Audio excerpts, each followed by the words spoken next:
looking at Jeff Locke, and there's Aaron Thompson, along with Jared Hughes, Daniel Moscus, and Evan Meek. They've all come to the big leagues today, along with Pedro Alvarez. He returns to the big league roster. The Pittsburgh Pirates and the Houston Astros looking to play Game 2 of this 3-game series. Of course, the Pirates got through those rains yesterday and beat the Astros. Greg Brown soon to be joined by Steve Blass, and the Pirates had some familiar faces join their big league roster today, and maybe some not too familiar names. You saw Jeff Locke and Jared Hughes, the new Buccos. Aaron Thompson spent some time with the Pirates earlier this season. Of course, Evan Meek, one-time setup man. Daniel Moscus also spent some time this year with the Pirates. And the big name on that board, no doubt, Pedro Alvarez. He's going to get a big look in September. And now Steve joins us. And tomorrow, we'll see Ryan Ludwig join the roster. That's good news, Steve, because Jose Tabata is going to be out for several days because of a broken bone in his hand. But meantime, this gives really Clint Hurdle an opportunity to maybe help himself with that bullpen situation. Absolutely. Not only help himself, but also have these fellows that have had struggling years get back and maybe have a good taste in their mouth to go through the winter. So, yeah, it's going to be a crowded house. Sometimes you get the guys that have been around for a while, and that's a familiar thing. They're comfortable with the whole scenario. But the real story, I think, is guys that come up here for the first time. They get a look, they get a taste of what it's like to be around the atmosphere, the big lights, the big stands. So that's always a treat. And, of course, if they come back for real to really be involved, well, then they've been here before. Brad Lincoln has been here before. He's pitched pretty well, actually, in this starting role lately. He's been very, very good. 3 quality starts. His control is better. I think he's starting to feel like he belongs. Every young man has to find out if he's got good enough stuff and he pitches well enough to belong. I think he's heading in that direction. It is Brad Lincoln, the Houston native. He'll be opposed by Brett Myers, hoping to play ball on time, get it done tonight. Game 2 of the 3-game series coming up next on Root Sports.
Brad Lincoln throws a first pitch strike, and now this ball fouled out of play.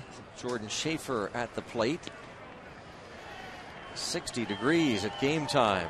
But starting on time. I don't know if we might be starting a little bit early. Maybe they're concerned about the weather, so they're getting it going a little bit earlier than usual.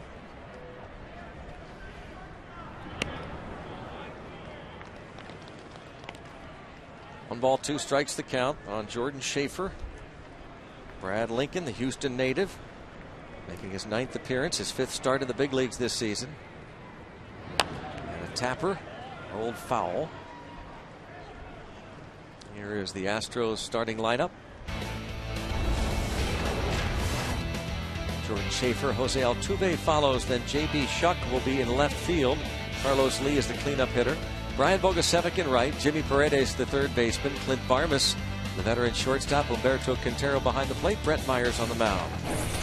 We're against right-hander Brad Lincoln, making his 5th start this year, his 13th major league start. He had 9 starts for the Pirates last year.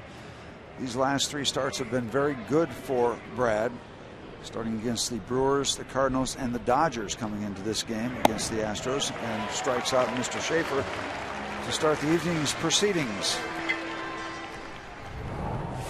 Get out in front 0-2, 1-2, and then pitch up and away that Schaefer chases, and we are underway. Brad Lincoln 1-1 overall, and been scuffling a little bit in the first inning, so you'd like to see him get his feet on the ground. But that's all part of the process of getting squared away as a major league starter. There's Jose Altuve, who bunts the ball. Should be easy for Lincoln, who's an outstanding athlete. That play rather routine, 1-3 on the bunt attempt by Altuve, and now Brad Lincoln will face J.B. Shuck as the Houston product faces his hometown team for the 2nd time in his career. Presley, McCutchen, and Jones in the outfield left to right, Alvarez and Lee on the corners, Darno and Walker up the middle, and Domet behind the plate. Pedro Alvarez is back. Clint Hurdle has said it won't be automatic. He's going to have to earn those opportunities to start at third base. He does get that chance tonight against the righty Brett Myers. But Greg, make no mistake about it. You can talk about all those other guys you want to. The scrutiny is going to be on Pedro Alvarez for these last games that the Pirates play during this season. He is the man that they want to see do something that he can take back with him through the wintertime. This will be a 1-2-3 inning easily for Brad Lincoln. Head to the bottom of the 1st inning. Astros nothing. Pirates come to bat.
Root Sports is sponsored by Barrel Automotive, Barrel.com, definitely worth the click, and by PNC, for the achiever in you.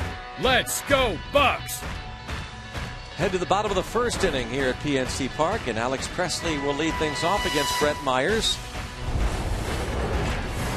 Our PNC achievement for the achiever in you. Presley, Lee, and Domet last 5 games. Look at those batting averages.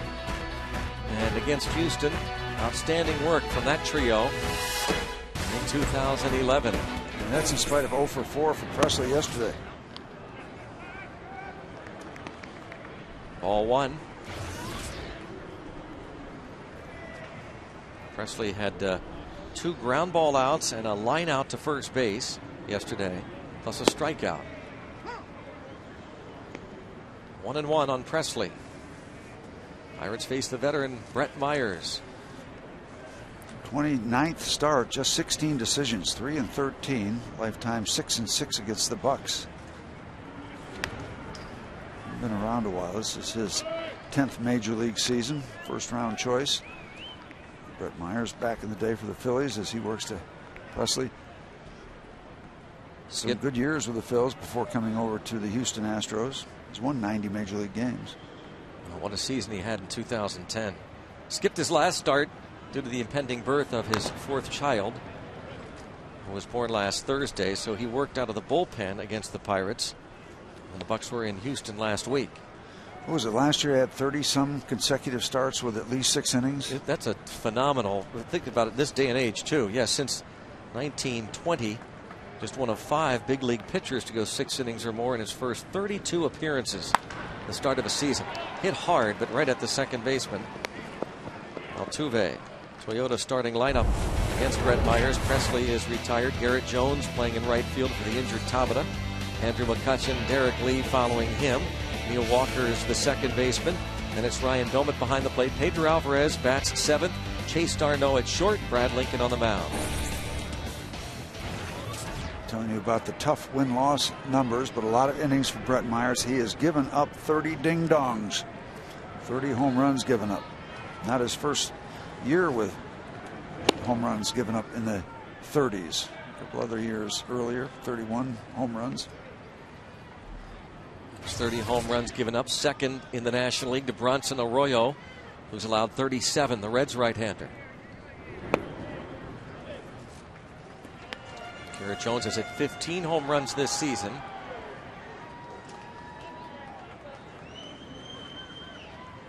And you see the list of home runs given up. Most in the National League. Usually pretty good indication, Steve, I guess, that a guy that gives up a lot of home runs is going to be throwing a lot of strikes. Yeah, and he does. Take a look at his walks to strikeouts. Almost 3-to-1 strikes. Might create a degree of comfort for the batter's box. And now a 3-1 count on Garrett Jones.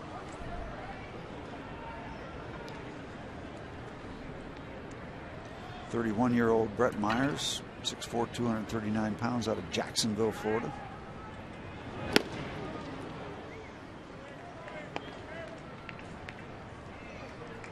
Three and 2. McCutchen to follow.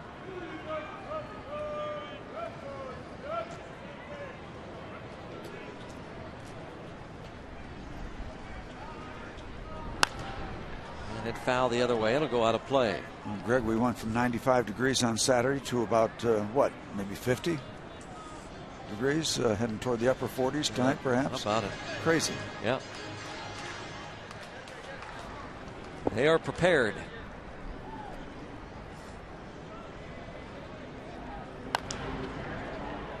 Fly ball to center. Schaefer started back, now coming in. And the right fielder will split the second baseman and the center fielder. That's Bogusevic between Schaefer and Altuve. Schaefer once yesterday went back on a ball and wound up coming in to recover. And kind of a false start, a step or two backwards this time, but they recover and make the play. Here's that defense. Again in the outfield, Bogusevic in right, Schaefer at center. Shuck is in left, Paredes and Lee on the corners. Farmas and Altuve up the middle.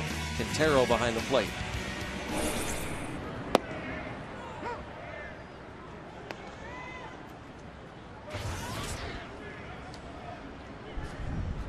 McCutchen yesterday 1 for 4. Infield single and a run scored.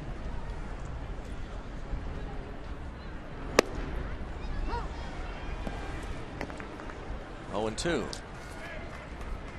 There's the hot bat right there. The birthday boy, 36 years old today, and he usually produces big numbers on his birthday. See if that doesn't hold true today. Wow, swing and a miss. Quick work of the Pirates by Brett Myers. Through 1, 0-0.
Tabata's situation. Dr. Mark Barrett's the hand specialist at AGH, diagnosed him today. Broken bone in the left hand. He'll rest and receive treatment for 10 days and will be re-evaluated after that. First experienced the discomfort in a batting cage batting practice August 24th. Tried to play through it. Continued discomfort, and they recognize a small fracture on the left hand. Well, it's not been a good finish for Jose Tabata with the quad injury and now the hand injury. Yeah. Not the kind of way you want to finish the season. It's Carlos Lee. On the other hand, you'd like to see Brad Lincoln finish up his work and have that good feeling going through the winter time, come to spring training in that good frame of mind. Faced the Astros last year, got hit and hurt by the long ball. Carlos Lee took him deep, and then Lance Berkman homered in a game against the Astros, so he went 5 innings, giving up 5 runs.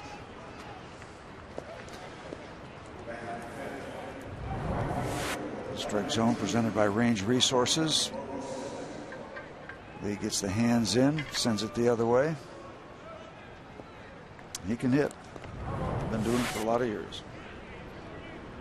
The Lee boys, Derek and Carlos. Happy birthday.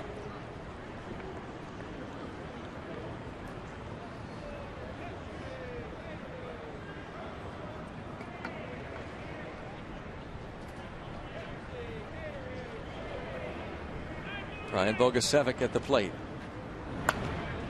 Bogusevic fouls it straight back. So 1-2-3 first inning for Lincoln, and now giving up the leadoff hit to Carlos Lee. Bogusevic starting most nights against the righties. Jason Bourgeois starts against the lefties. Jimmy Paredes on deck. It used to be the speed of Bourne and Bourgeois.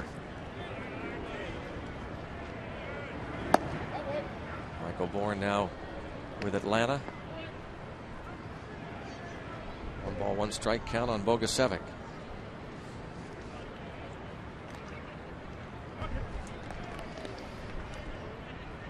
Maybe you give Lincoln a bit of a pass for that start last year. He was, first of all, a rookie. He was just his, if I'm not mistaken, his 4th. And boy, Carlos Lee runs again and a stolen base.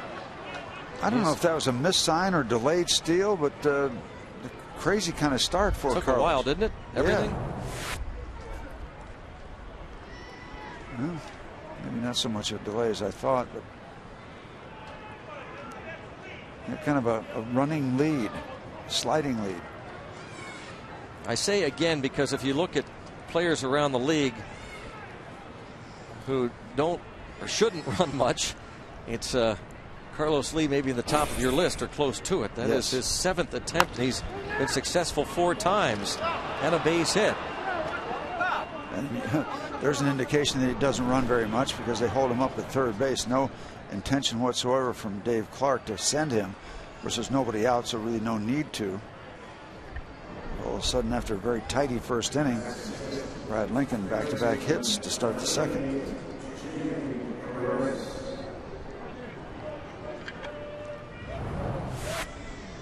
Strike zone presented by Range Resources. Downstairs, does a good job of getting that in the hole between first and second, just out of the reach of Neil Walker. Carlos knows he's not going anywhere.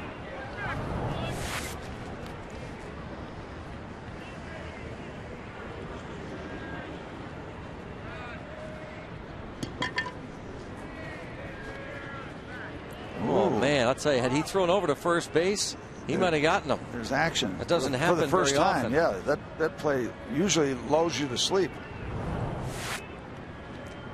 The step to third. Looked back to first with no intent of throwing, so never had a shot.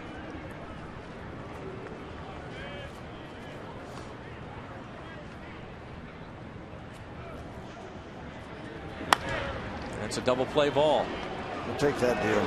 And not in time to get Paredes running hard out of the box from the left side, and it is now a 1-0 lead for Houston.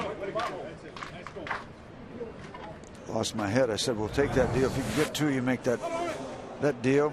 You'll give up the run for 2 outs and clean everything up.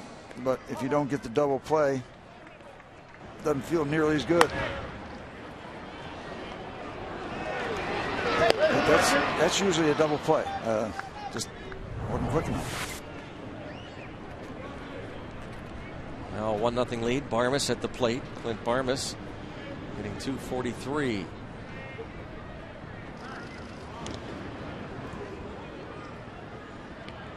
Paredes has stolen 3 in 6 attempts.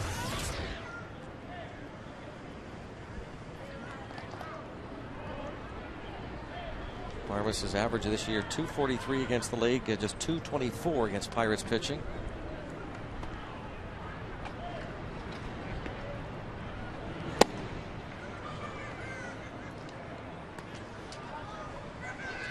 One ball, no strikes.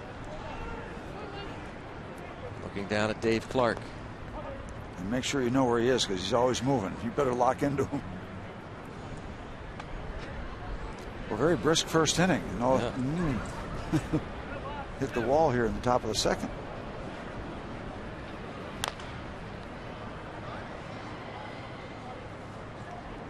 There's Dave Clark, the former Pirate. If you got to know Dave Clark and you didn't know him, you'd like him. Good man. Bobby Meacham, another former Pirate minor leaguer, former Yankee infielder. Was Pirates minor league manager for a while.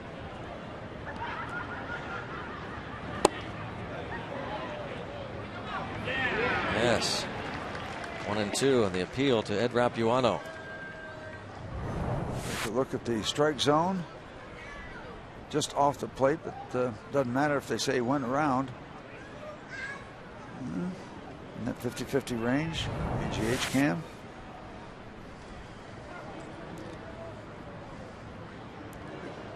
AGH cam always gets it right. Of course, keep in mind that AGH cam, where it's coming from, that's our angle. That's a different angle than what the first base umpire sees, so that can be a bit deceiving. It's like that camera angle from the back of the pitcher when it's shaded over to the shortstop. So there's the AGH cam. I think that's Maul down there. That's where that's coming from. Yeah. That's what we're saying. That's a completely different angle than that first base umpire.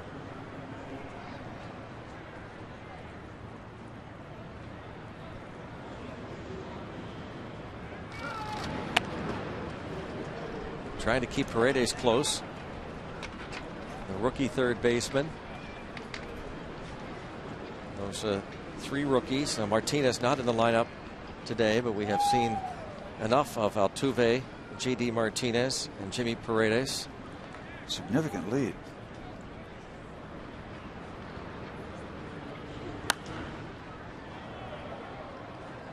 Still 1-2. Adding to the conditions on the field, and it's going to be a wet track out in the outfield, but you've got a very stiff breeze coming in from left field, so you're going to have to really get into something to hit the ball out to left or left center. Heading over to right center, right field, you might get some slicing help.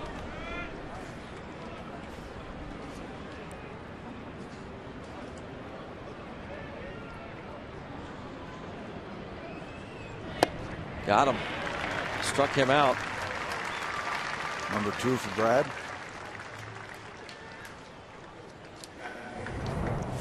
Strike zone presented by Range Resources. Inside corner.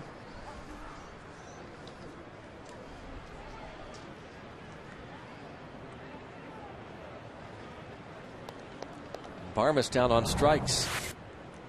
Brad Lincoln facing Humberto Quintero.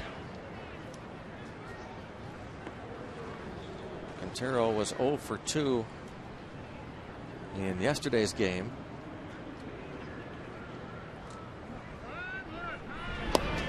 Time was called.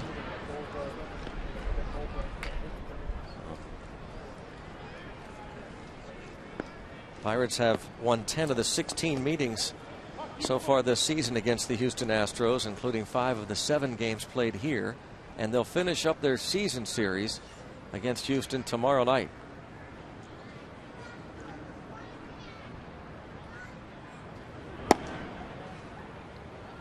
Ball one on Quintero.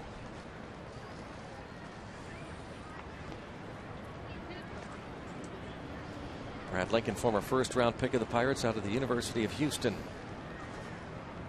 First rounder, the 4th pick overall in 2006.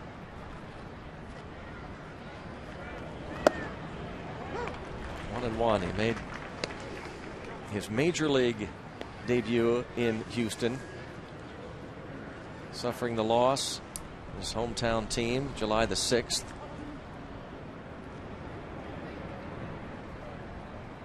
His Pirate debut in Houston, Texas. This ball ripped toward right center field, and that's trouble. This will make it 2-0. Quintero, gapper to right center field. And nothing cheap about that. Found the gap to the 375 sign. 2 outs, no problem whatsoever for Reddies to get all the way around. Quintero's 22nd RBI, a 2-0 lead for the Stros. Pretty good job of hitting. Looked like it might have been a breaking ball, maybe a slider down and away. Went out there and got it.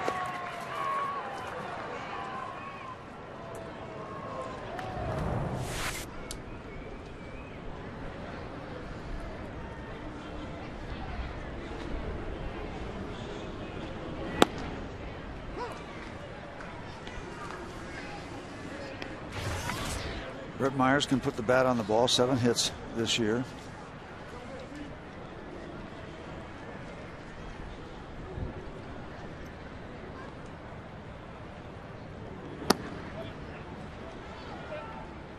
One ball, 1 strike on Myers. His career batting average is 130.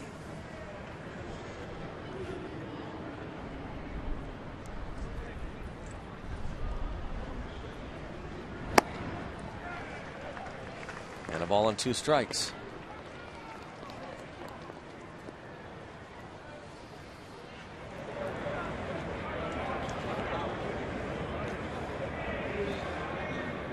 Put that rag back in the dryer. Get it ready for tomorrow. That one's fine. I'm in it. There goes Myers. The Astros pick up a couple from the bottom of the 2nd inning. 2-0 Houston at PNC Park.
By Day Automotive, we're gonna make your day. Let's go Bucks.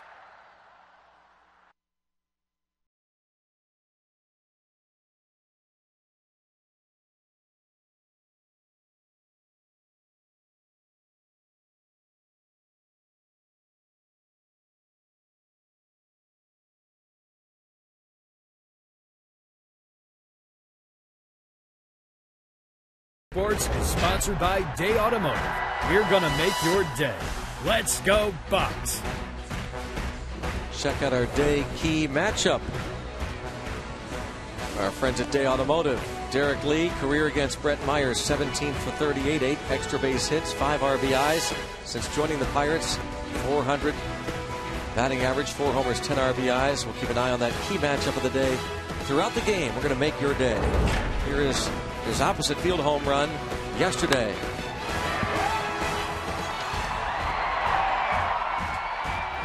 Pretty good start for Derek Lee. 8 games, 4 homers, 10 RBIs as a Pirate. Yep, and he's really strong enough to reach any part of the ballpark, and that right field stands area is very, very attractive to the opposite field for him. He hit .246 with a dozen homers, 41 RBIs with the Orioles. Turned 36 years old today. Derek Lee. Take a look at him. He is a well-sculpted 36-year-old. He looks like he's in terrific shape. In 13 birthday games in the major leagues, 5 homers and 1 grand slam. A roller to short. Barmas makes that easy play, so it's 4 up, 4 down for Brett Myers. Barmas makes that routine play, the ground ball to the shortstop. Barmas has been getting the bulk of the playing time for Brad Mills this year, but they, like the Pirates, the Astros, will have to make some decisions, including what to do at short. Barmas can be a free agent. Here is Neil Walker.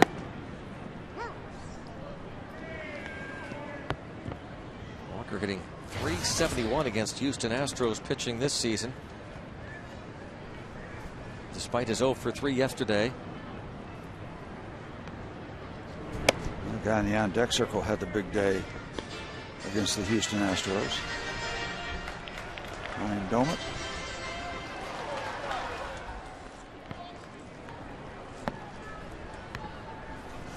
Walker just 1 for his last 16 at bats. That one hit was the home run in Chicago.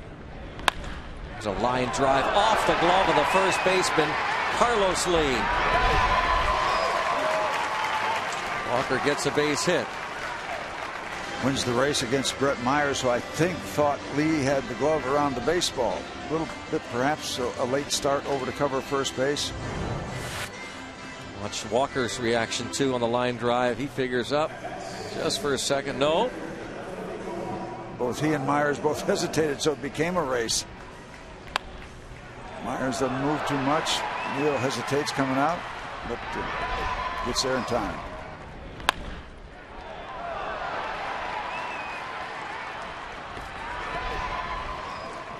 Nothing like the Sean Casey moment, right, from a few years ago. You've seen that, I suppose, when he was with the Tigers. No. Sean Casey, winding down his career, had a line drive to third, figuring it was an out. Stood there. Third baseman, it was off his glove, rolled into shallow left field. And Casey still was thrown out by the left fielder. 5 to 7 to 3. Well by Domit, out of play. Foul.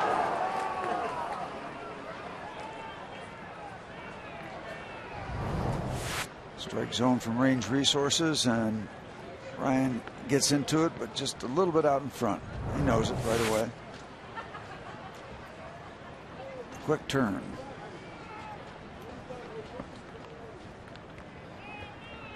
They want it inside.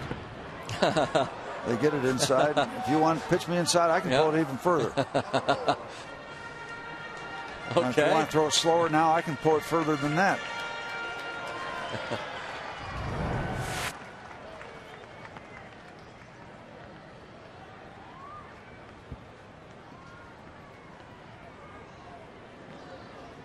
Back away. He says back away. We're coming over. We're coming over. There goes Walker. Off-speed pitch. And the out call at second. Barmas applies the tag. Quintero has struggled throwing out runners. And we'll always point out, of course, a lot of that has to do with the pitcher as well. But in this case, good quick release. And a couple of guys not known for their speed take off for second base. Carlos Lee makes it. Neil Walker doesn't. Walker thrown out for the 5th time in 12 tries. Toward right center field, hit very well and gone. What an at bat that was from Domit. Ryan Doman makes it a 2-1 game. It's his 8th home run of the year. And number 31 given up by Brett Myers was out in front of some stuff and then just blistered it and buried it as the Xfinity sign in right center field.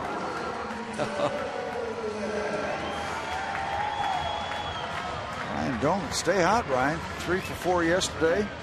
And first at bat, strike zone presented by Range Resources, the breaking ball, and Ryan just simply gets under it and unloads.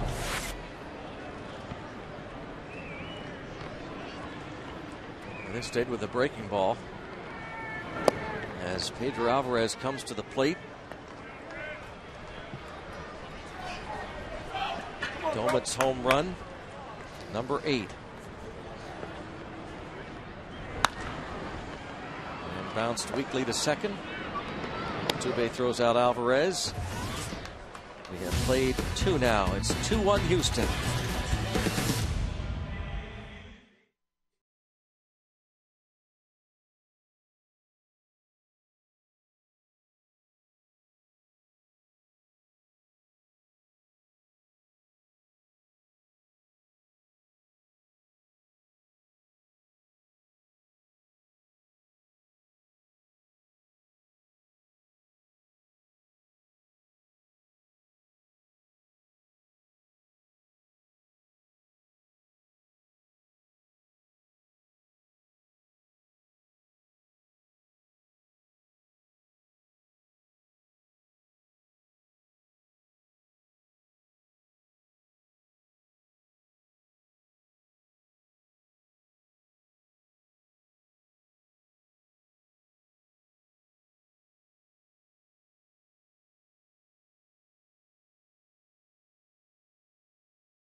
On Root Sports, and as we said earlier in the broadcast, Brad Lincoln facing his hometown Astros for the 2nd time in his career.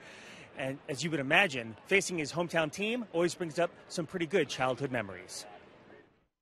Growing up, I always watched the Astros. Went to plenty of games. My dad always was, enticing me to go to games because that's who he wanted me to be. And, for me, it was, watching a guy like Nolan Ryan and Roger Clemens. They're very power pitchers that wanted to, attack guys and be, that guy on the mound that didn't want to, back down from anybody. And that's kind of who I want to resemble. Well, at least he didn't set the bar too high, thinking about Nolan Ryan and Roger Clemens, huh, guys? Absolutely. That's a substantial bar, but great aspirations if you're going to pick somebody out. Clemens, Nolan Ryan, good stuff. Through the rain, Jordan Schaefer struck out to start this ball game. 3 strikeouts for Brad Lincoln.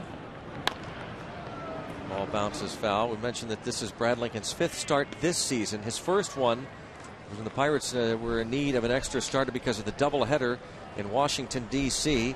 That was on July the 2nd. He pitched game 2 of that doubleheader, a 1-2-3 first inning for him. And then he gave up a run in the 2nd, another in the 3rd, and that was it. As he would go 6, giving up 2 runs on 4 hits. A no decision. The Pirates lost the game when Washington scored twice in the 8th. And he rejoined the rotation on August the 22nd and pitched game 2 of the doubleheader against the Milwaukee Brewers here at PNC Park. He gave up a first inning home run to Corey Hart. They would score a 2nd run on that first inning, and that was all he gave up in his 6 innings of work, allowing just 3 hits, in fact. Next time out, excellent job against the St. Louis Cardinals, 6 shutout innings. And down on strikes for the 2nd time, Schaefer. 4th K for Lincoln, whose last start was against the Los Angeles Dodgers.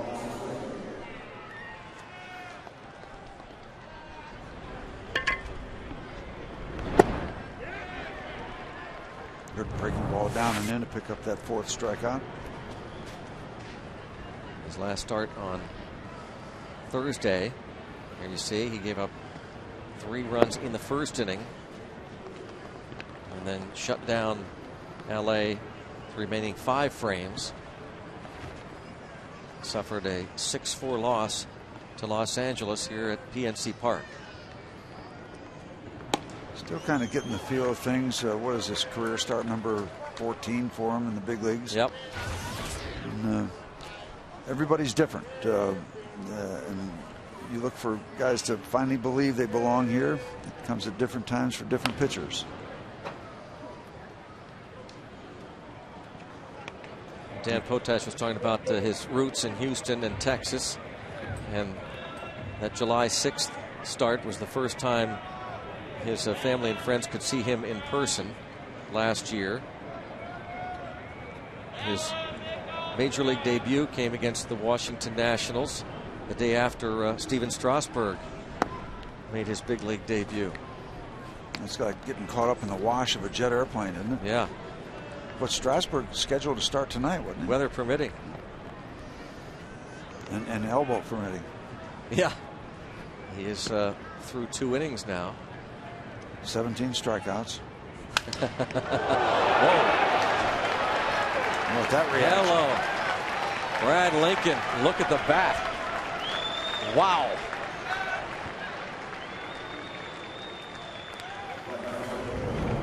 Look at this on the HEH cam. Becomes a spear. A weapon.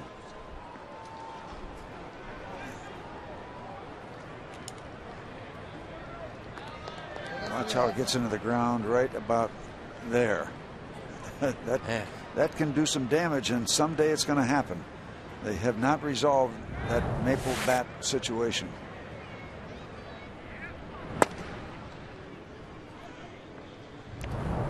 Okay, if you're Brad Lincoln now, bang. Man, what a, how about the reaction? What a reaction. That's great because his reaction was to the ball. Yeah. If he had to look at the bat, he probably would have been scared to death. He's a fun pitcher to watch because I think, I guess in typical Texas fashion, Steve, he's kind of wears his emotions on his sleeve. He loves the game. He loves to pitch. And he loves the other parts of the game, the National League game. He's involved. He loves to hit. He loves this part of it, the fielding. I mean, maybe not this particular part. Barrel the bat, that spear heading towards the third base side. On a dark and stormy night. Good breaking ball. A couple of good breaking balls resulting in a couple of good strikeouts for Brad. And already 5 punch outs for Brad Lincoln.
For your iPhone, iPad, Android, or BlackBerry, get live audio, pitch-by-pitch tracking, video highlights, and more.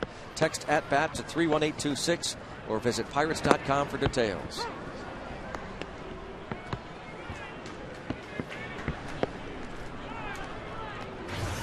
Chase d'Arnaud, it's starting to rain. A little heavier.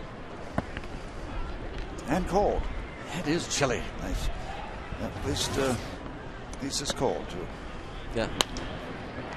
Toward right field. Is it fair? No.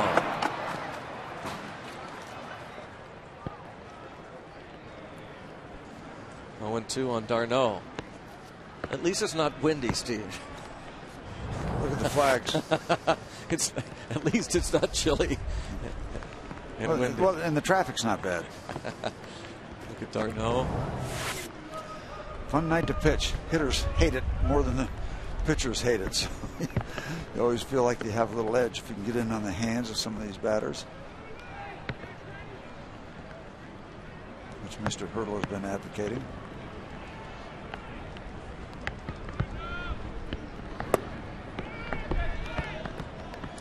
This is a conditions where you really got to fight to keep your concentration. It's so easy to look at, oh, it is miserable, it's nasty. I don't know if I really want to be here. Well, you're getting paid to be here, so get beyond it. He got beyond it. J-Mac yesterday. Myers strikes out d'Arnaud. His second. What do they say? Unless we get everything shut down, somebody's going to win this game, somebody's going to lose it. Whoever keeps things together best. And yesterday it was McDonald and the Pirates. Breaking ball, bad breaking ball that creates a bad swing. Well, let's check out this part of the game for Brad Lincoln.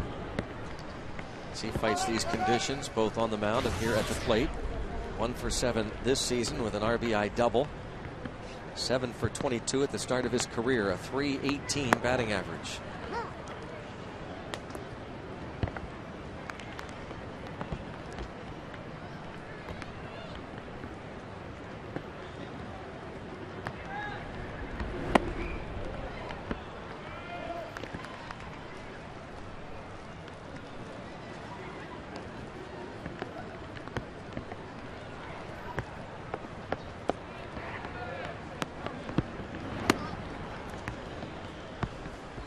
Strikes.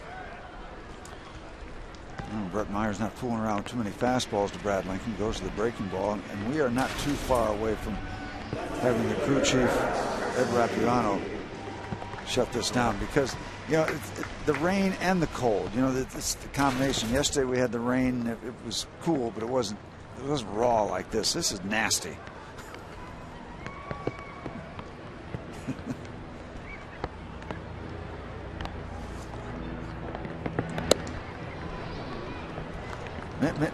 Maybe we've got the air conditioning on. Is that what I'm feeling? I don't know. I don't think it's that cold, Steve. I think it's kind of comfortable. Do you? Yeah. You're out of your mind. What are you looking up for? What are you doing? Because that's where the air conditioning is. That doesn't make any sense. Of course it doesn't. 4-3 on the put out. 1-2-3. What is that? Go the Pirates. We have played 3. It is 2-1 Houston.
much like yesterday, these umpires huddled almost every inning to talk about the conditions.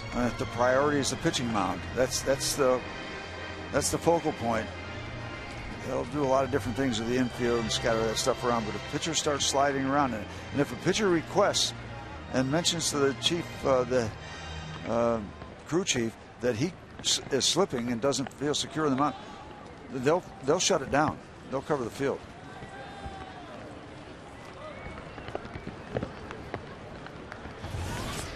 Carlos Lee singled and stole a base and scored a run.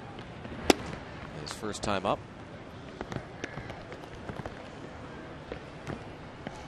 Hear the raindrops hitting on the microphones.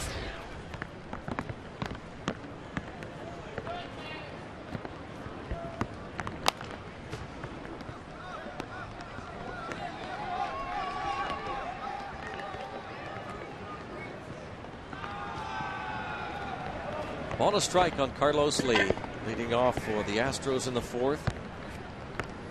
Brian Bogusevic next, then Jimmy Paredes. That is Ed Rapuano, first base umpire and crew chief. Breaking ball misses to Lee. You don't want to miss up in that area with the breaking ball to Carlos Lee too much. He proved that to Brad Lincoln in that start last year when he homered.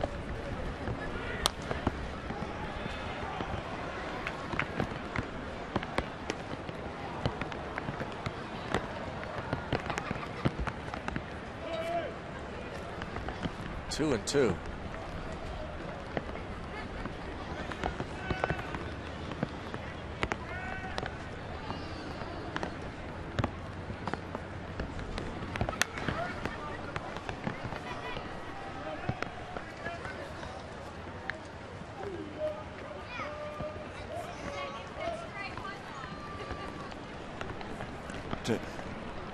That's great that these fans, but that can't be much fun right now. Oh, they're loving it. Look at that.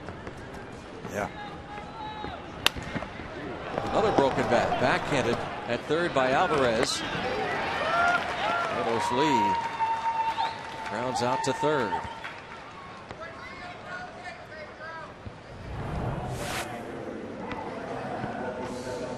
There goes the ball. There goes the bat. Stays with it, takes it on the backhand side, and an easy throw to first.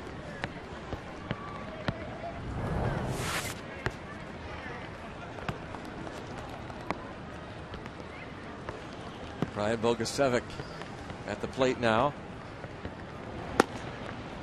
Breaking ball for strike one. Bucks down the run. Second game of the series against the Astros. Pirates have now won 3 of their last 4. And the Astros, after sweeping the Pirates in Houston, then were swept by the Brewers in 3. And after yesterday's loss, they've now dropped 4 straight.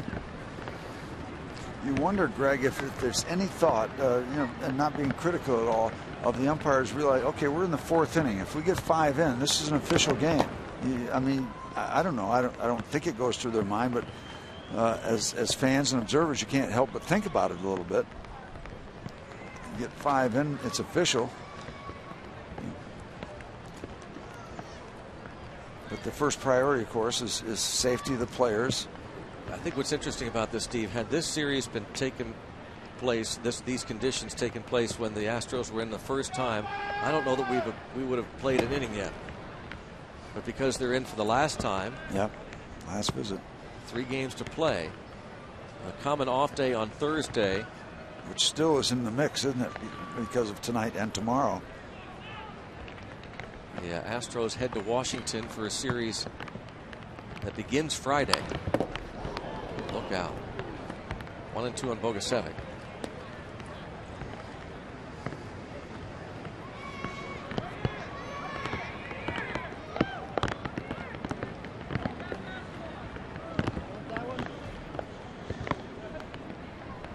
Rain throughout the game yesterday. Started out really in a mist. And then a drizzle, became a pretty heavy drizzle the last couple of innings. Yeah, the real problem too is they're forecasting this well on into the week, these conditions. Some of it, I guess, brought about by the Hurricane Lee that's been moving up from the south, the residual effects of that. You called it what? Tropical Storm Lee, you said? Yeah. Speaking of Lee. You don't think this happened by accident? AT&T Mobility Trivia question. Derek Lee, third Pirate to record 4 homers, 10 RBIs. His first 8 games with the team. Can you name the other 2? Yeah. Hurricane Esther and Hurricane James. There you go.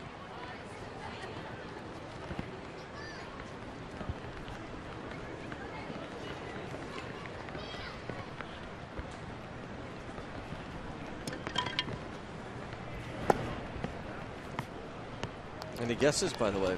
Well, I don't need to because you know the answer. You've already researched it. I have not. Why would you say that? Don't look at me like that. It insults your intelligence. Watch out. Whoa! Wow. That got some distance. There's bats flying all around the place. Yeah, I think this is really concerning now to Ed Rapuano. If you can't hold on to the bat, that tells you that the ball might be slippery also.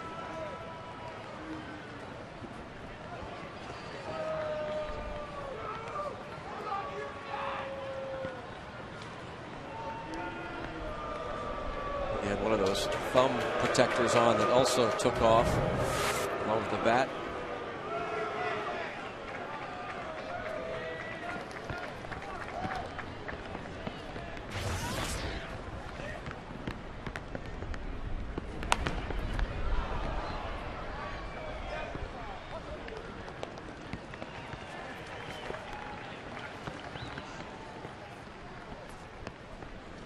Physical game, mental game. What team, what players are going to stay the most focused?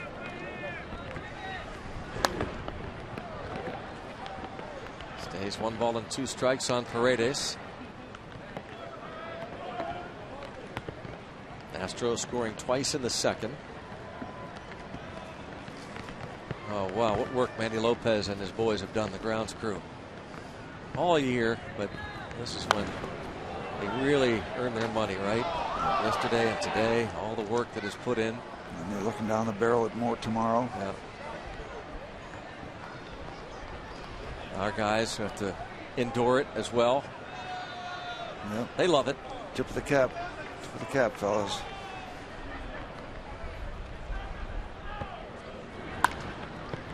Past Lincoln. Walker has it. Going to be a tough play. Once it got past Lincoln, Paredes was going to beat it out for a base hit. Brad came close to flagging it down, but you're right. Once it got past him, done deal. Looking just out of the reach, just barely out of the reach. You know, the other thing too with the cooler weather, everybody's a little stiffer. You're not as quick. You might not be as flexible. I know you're looking like that up here in the cold, ice cold booth. Well, I don't think it's as cold as we're making it out to be. I mean, it's wet, obviously, and kind of miserable as Paredes took off. But remember back in April when he had that wave of great weather and it was so comfortable. Right.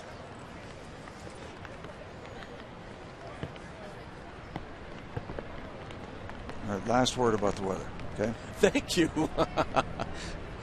And, well, like it's been all me, and on behalf of the people at home, thank you. It's been all me, huh? Yep. No, I'm just kidding.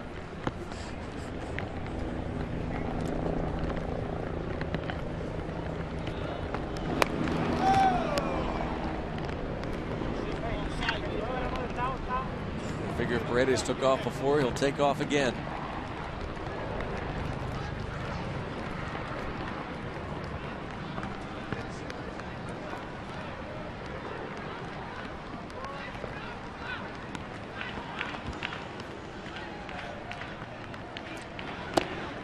Weather outside. There you go. But the booth is so delightful. You agreed not to talk about it. You didn't say anything about singing. I was just thinking about some early Christmas shopping. In all seriousness, right now, Steve, just to go along with and play along with you, it is 59 degrees out, so it is certainly cool.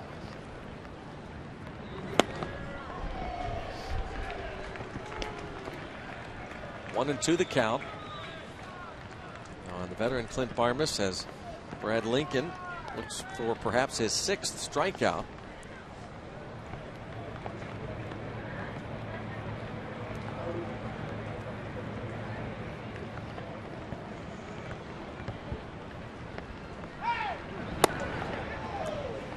breaking ball in.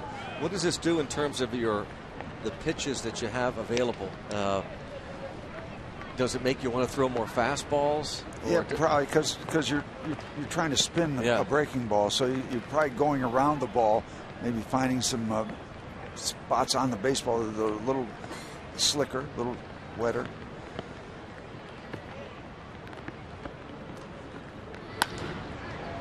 And a base hit into center off the fastball. I think one of the big things, Greg, you're wondering if you're going to be solid with that front foot coming down, and it's just a little subconscious thing that can get in your mind. When that front foot hits, it's going to grab. It's going to be solid. It's going to stick, or it's going to slide.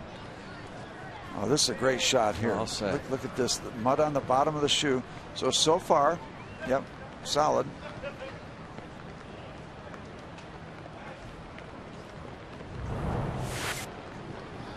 Ray Searage is going to come out.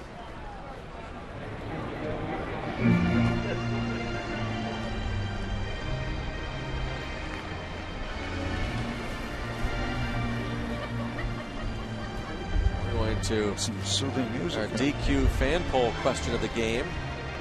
Do you think Steve should keep talking about the weather?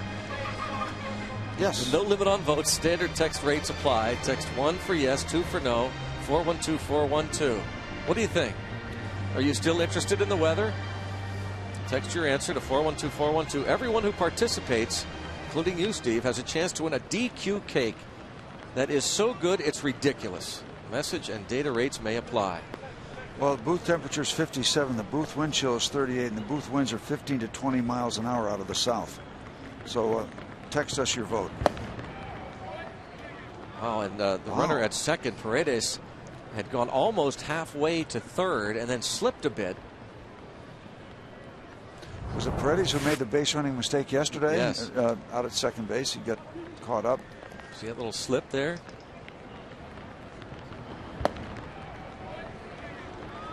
Paredes, in the ninth inning with his team down 3-1. I also think there's a dress code, and Paredes should be forced to tuck his shirt in. Look at this, Steve. Why is there a contest? It should be 90-10. Should Steve keep talking about the weather? 412-412. You think it's okay for him to keep talking about this, I guess, huh? Okay, you don't mind hearing this stuff about the weather. Complaining. That'll do it. Ball bounced to third. Of course, we'll head to the bottom of the fourth inning and check our DQ poll question.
Sports is sponsored by Toyota.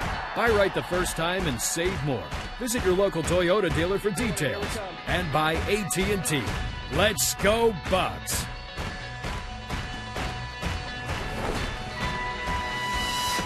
Well, Steve, I hate to tell you, but no is gaining on you. Should Steve keep talking about the weather? I don't think the heavy stuff is here yet, Monsignor. I'd keep playing, Your Excellency. Text 1 for yes, 2 for no, 412-412. Standard text rates apply. Our DQ text poll question tonight.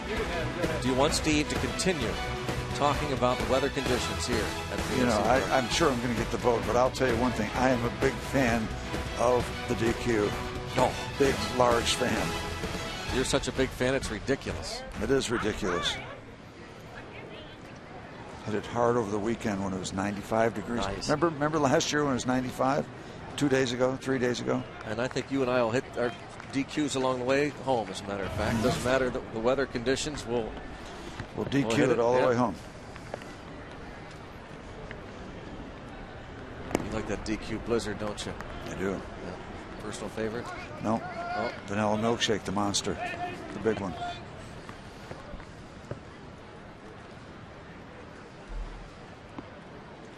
Right up on Banksville Road. Always there for me. Lock it in? Yep. There's one right on 65 for me. This ball hit toward the wall. And the right fielder, Bogusevic, not able to cut it off before Jones is into second base with a double to start the fourth.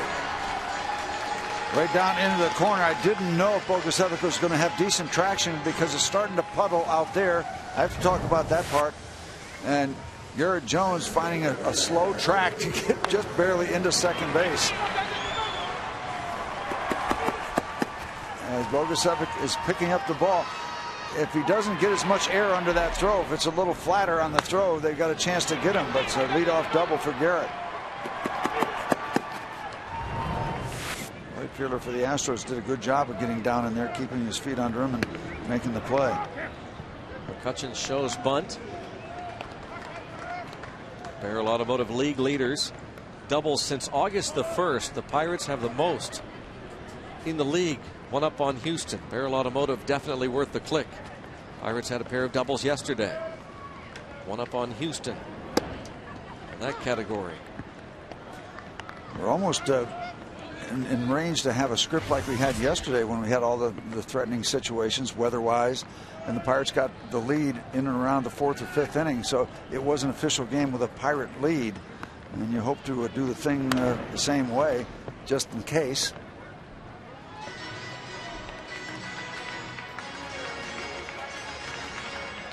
One and two on Andrew McCutcheon.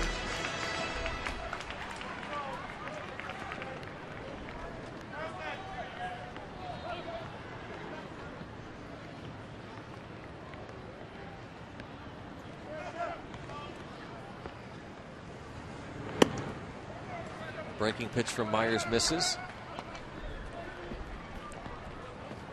Looking for RBI number 82 on the season. Batting .246 against Astros pitching this season. That hit for Garrett Jones was just his 8th in 41 at-bats in 2011 against the Houston Astros. He came in batting just $179 against Houston this year.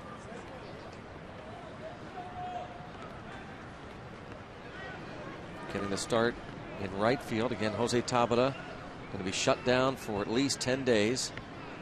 And that will not move the runner. Not what McCutcheon wanted to do. Nearly beat it out.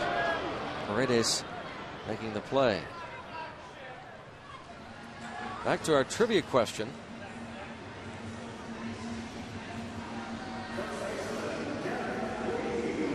The AT&T trivia question. Derek Lee, third Pirate to record 4 homers, 10 RBIs, first 8 games with the Pirates. Can you name the other 2? Willie Stargell and Brian Giles. I know Sean Dunston has to be one.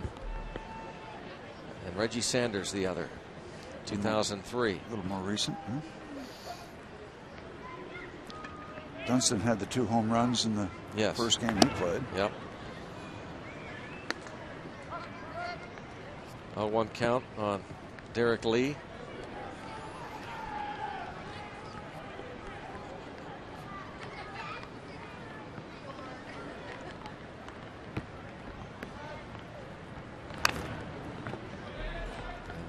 1-2 the count. Our day key matchup here, we're going to keep an eye on. Derek Lee came in a career .447 hitter against Brett Myers, 17 for 38 lifetime, 3 homers.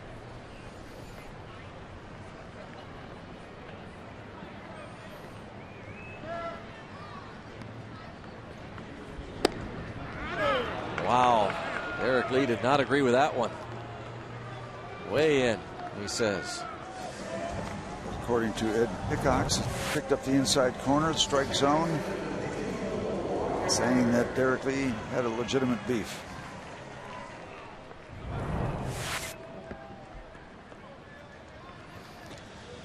Let's not waste this leadoff double. Neil Walker lined one off the first baseman's glove. Am I allowed to say conditions are improving? Well, yeah, so far, as I said, DQ text poll question, you were out in front, so go ahead, have at it. What do you have to say about the weather? There should have been another category. Oh. Should Steve stop talking altogether?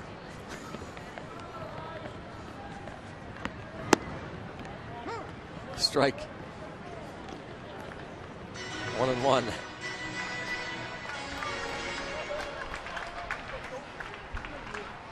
Steve's actually loading up his computer right now and checking out the radar. Well, it's animation loading. It's a technical term.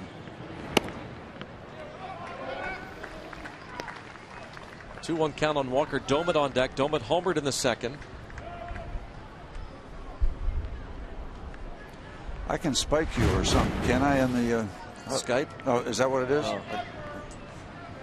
This is Steve's computer here. He actually asked me to help him out with it because he's busy. Get that thing away from there me. we go. I could get that stuff can give you cancer.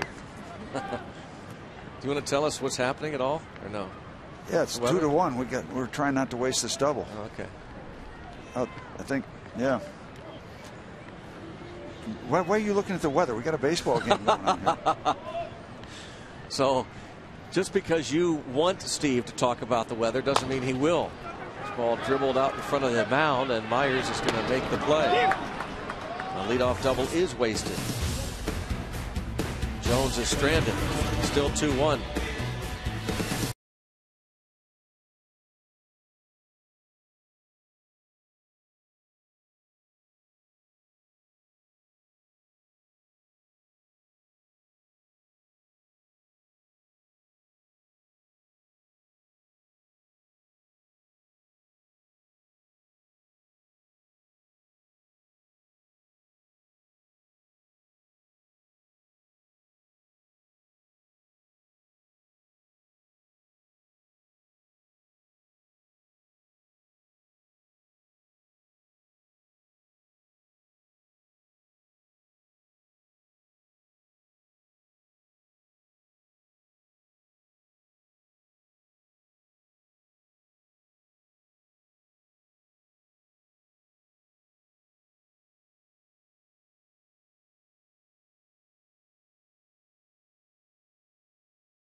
Friday night, Saturday night, and Sunday afternoon, and the middle game of that series, 7:05 first pitch Saturday night, and the final Zambelli Fireworks Night of the Year follows the game. It's also an Eaton Park Scratch and Win Saturday. All fans get a scratch card good for prizes from Eaton Park.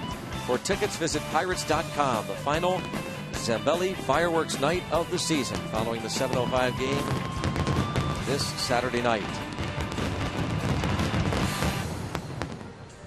The Fish coming to town for the first time this season. Fish should be appropriate to be in town this week. Can't leave it alone, can you? going with the fan vote, DQ vote. This is what they want. This is what they get. You see that the grounds crew came out and worked the mound and home plate area, the diamond dry. Look outside PNC Park.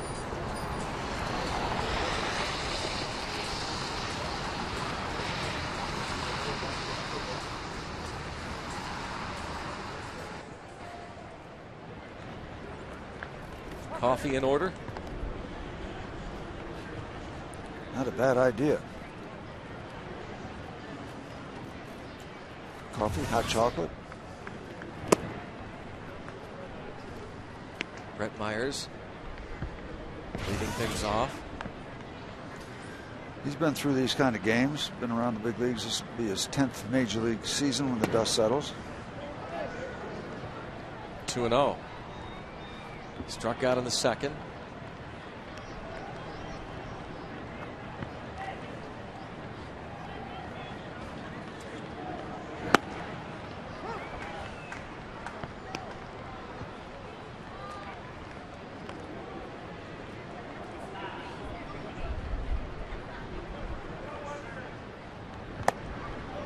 Two and two.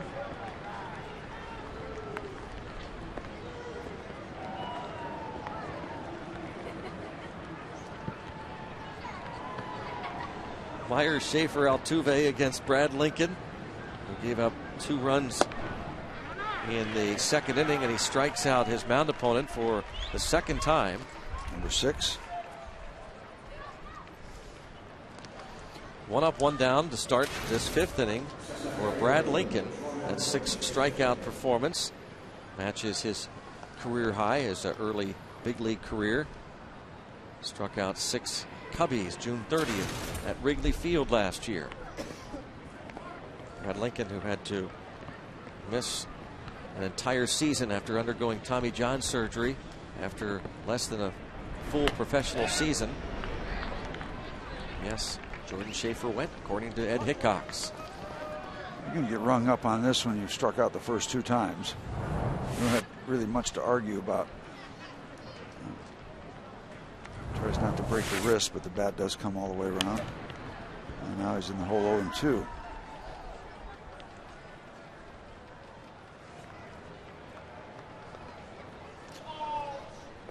One more strike could give Brad Lincoln an early career mark of 7 Ks.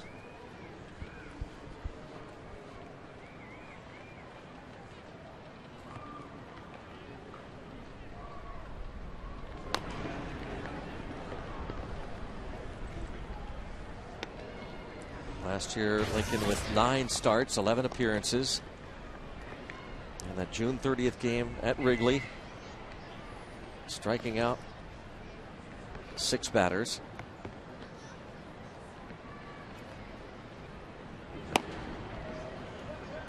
One ball, 2 strikes. Lincoln missed the entire 2007 campaign after undergoing Tommy John surgery.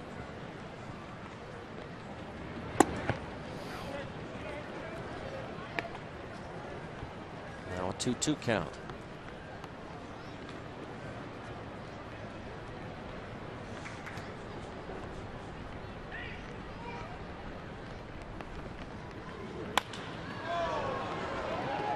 Garrett Jones over.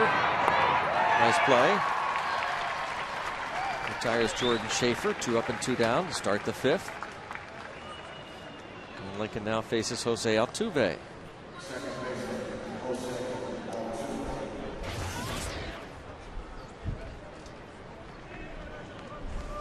Maybe Altuve starting to cool off just a little bit. He has been sensational since his contract was purchased from Double-A Corpus Christi July the 19th. And bounces this ball to second. 1-2-3 for Brad Lincoln. 2-1 Houston.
Ryan Domit's second inning at bat. Domit's home run is 8th of the season. Got the Bucks on the board, made it 2-1. That's where we stand as we go to the bottom of the 5th inning, and it's Ryan Domit leading off against Brett Myers. It was the 31st home run allowed by this veteran righty. It was a fine at bat from Domit. During that AB, Neil Walker was caught stealing. He took off on a breaking ball that was upstairs. Domit hit 3 foul balls, pulled them deep but foul during that AB, and eventually drove that pitch from Brett Myers over the right center field wall. And I know you and I continue to tell people that it's not automatically going to continue and follow that way. If, oh, you're right. Yeah. People all say, "Oh, if he hadn't gotten caught it stealing, should be 2-2." Yeah. Would have been a 2-run homer. Yeah, you and I are definitely in line with that thinking that it's 99% the other way, that it's not going to play out the way it does after a given play. Because if Walker had stayed at first base, it's possible Myers doesn't throw that same pitch. Very possible. Or in the same place. I mean, the odds are completely against it.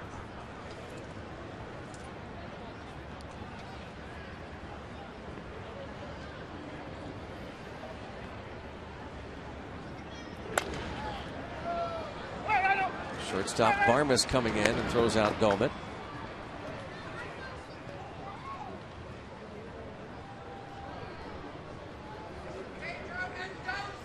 Steven Strasburg, as we check out the subway in case you missed it, is back on the mound of the big leagues for the Nationals. 4 shutout innings, 2 hits, no walks, 4 strikeouts so far against the Dodgers. First start since his return from Tommy John surgery. August 24th, 2010 was his last start in the major leagues. And of course, we all remember his first one. Impressive was that against the Pittsburgh Pirates. With 14 strikeouts? Yep.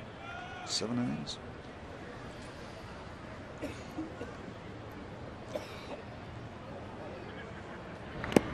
By the way, we're getting some reports that the weather has not been nearly as bad out in the Coraopolis area. Oh, is that right? Yep. That speaking to some folks out there trying to give us information that will help us try to project what's going to be happening. But conditions are improving. We appreciate that report from out by the airport.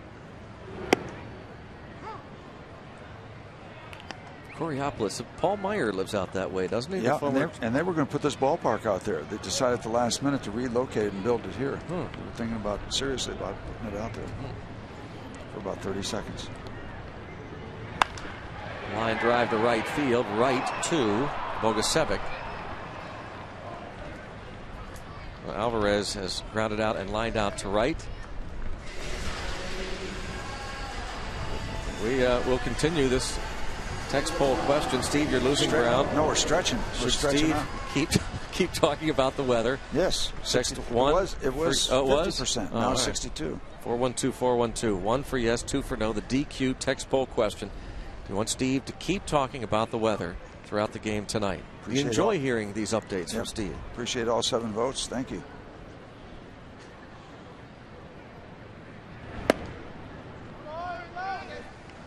Ball 1 on Chase Darno.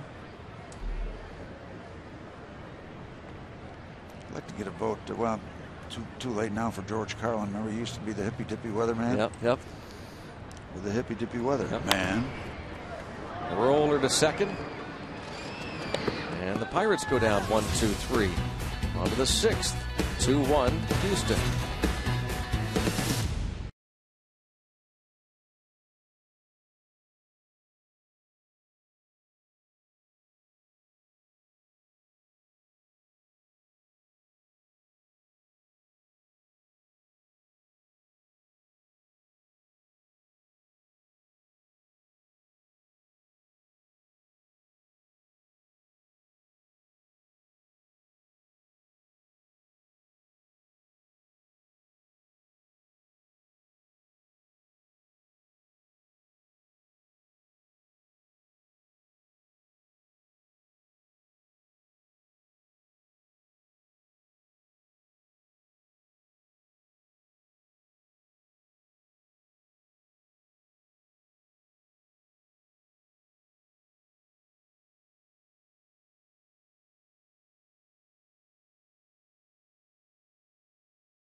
On Root Sports is brought to you by Levin Furniture, featuring handcrafted Amish furniture.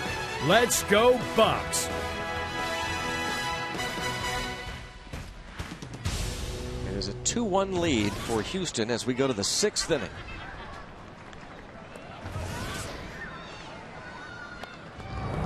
What about the pierogi slow race? Track. I think Hannah.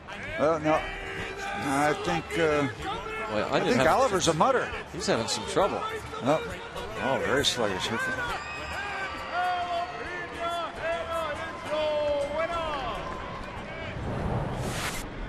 It's 2 straight for Hannah.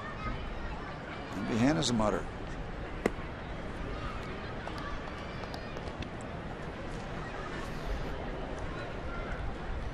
Ball one on J.B. Shuck. Some more continuing weather reports from the late George Carlin. The forecast out at the airport is for dark, scattered light toward morning. 78 degrees, but nobody cares because nobody lives at the airport. Off one of his albums. Yeah, if I'm not mistaken, Pirates Vice President Dennis Dupre is a pretty big Carlin fan. A lot of folks, a lot of us were big Carlin fans. I loved it when he said he was sick and one of his friends called him and said, "Is there anything I can do?" And George says, "Yeah, come over here and paint my house." If you're sincere about it. 3-1 on J.B. Shuck. Leading off the 6th inning. He's bounced to the mound and struck out. He's played in 20 big league games before tonight. Bounces this ball to second. Well, Brad Lincoln gave up 3 hits in the 2nd inning, 2 runs scored, 2 hits in the 4th inning, both were stranded. Neil Walker wearing those goggles again. Saw him sporting those earlier this season and late last year. Windy conditions can dry up the contacts.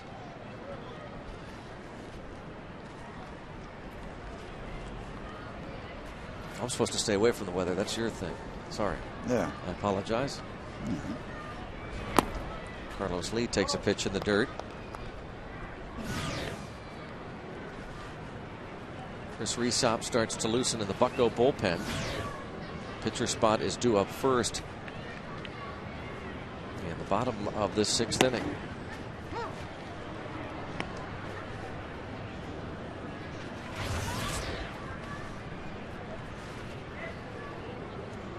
One ball, one strike.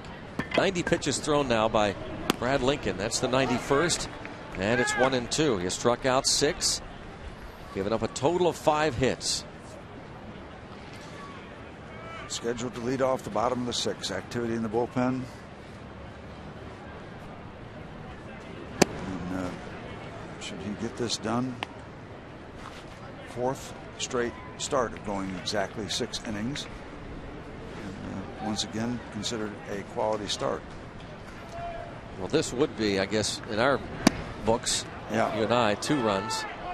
But Clint Hurdle has discussed this, Steve. I've talked to him about it. He's one of those that doesn't like the term quality start when you're talking 3 runs in 6 innings. Well, you know what? You should take the 6 innings off the table. Yeah. See, Hurdle wasn't really pleased with that last call either. Pretty crowded bullpen these days with the additions. Like Butch and Sundance. Who are these guys? Is that LaFour's in this group? Keep looking back. Who are those guys? Carlos Lee fights that off. Darno's throw a little bit high, but big Derek Lee goes up to get it.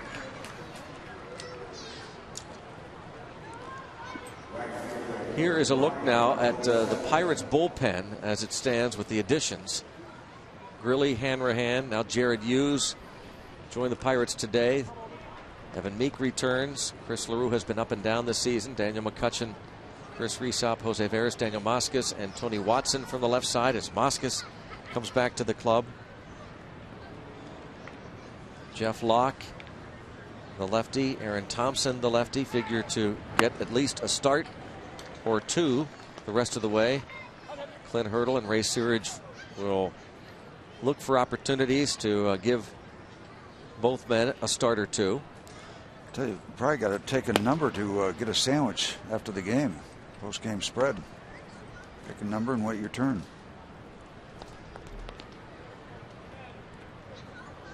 One ball, one strike count on Bogusevic. Another bouncer to the right side. Derek Lee will toss to Lincoln. Nice. Brad Lincoln retiring the last 7 in a row. Another 3 up, 3 down inning for him. 2-1 Astros.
You know, I've never been told I was going somewhere above where I was, and it was bad. You know, to start off in AA and be able to come here at some point during the year, it's really a dream come true. You know, it's everything you've been working for since you were knee high, and this is where you want to be, and now it's trying to find a way where you can stay. But very exciting, obviously, knowing I had a long season coming from AA, stopping AAA and back here, so it's very exciting, and I'll try to make the best of it. There's Jeff Locke. As this ball is bounced off the bat of Xavier Paul, hustling to first, but he'll be retired. Batting for Brad Lincoln. 1 pitch, 1 out here in the bottom half of the 6th inning. Mr. Locke handles himself very well verbally. Jeff Locke, who made 5 starts at AAA Indianapolis after being promoted from AA, was 1-2 with a 2.22 ERA. He has thrown 153 innings. Talking to him before the game about that promotion and how exciting it was that Dean Traynor, the manager, called them in after their season finale yesterday. Told them they were going up. And for Locke, for the first time, 23-year-old New Hampshire native. There's Alex Presley. Jeff Locke was a 2nd-round pick of the Atlanta Braves 5 years ago and was part of the Nate McLeod deal along with Charlie Morton and Gorkis Hernandez. He's been pitching for 5 years. He looks like he's just got out of high school. How young he looks. Yeah. But he has a real good perspective on it, this whole thing. And he talked about how others in that clubhouse, as he has grown up the last couple of years with some of these players, AA, AAA, and now the big leagues, talking about what Clint Hurdle mentioned the other day, that not only is it a learning process to have this extra month, the whole month of September, which they're not used to in the minor leagues, the season is over. Yep. But what you want to get to is when you're making the playoffs in the big leagues and you have another month added on to it. And the numbers for Jeff Locke this season: Eastern League All-Star with Altoona, fired from the Braves in 2009. You know, Greg, I keep looking back to that leadoff double by Garrett Jones in the 4th inning, 1-run ball game. It's getting late. Yep. Final numbers for Brad Lincoln Yep, good stuff. 6 innings, a couple of runs, 5 hits, no walks. Love that. His control, I think he's believing that he can throw his pitches in the strike zone, and they're good enough pitches to work in the major leagues. And that's like breaking scar tissue. When you first get here, you have to prove to yourself your stuff is good enough to throw it in the zone. So no walks, 6 strikeouts. Nice work for Brad. When you look at his major league body of work now, this season for Brad Lincoln, you're talking 36 innings, 8 walks unintentionally. Yep. In 36 innings.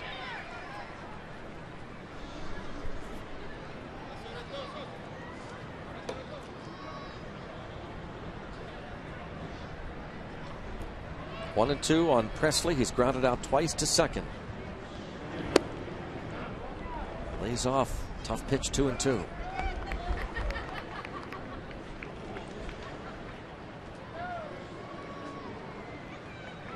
Hard to project on a night like this about Brett Myers, how far he would go, but he has a couple complete games.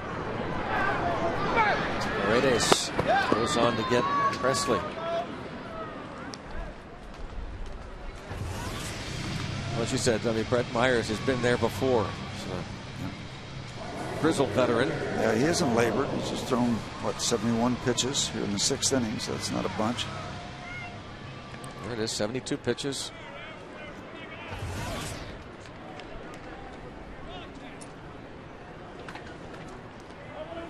Two outs, and Garrett Jones has flied out to right and doubled.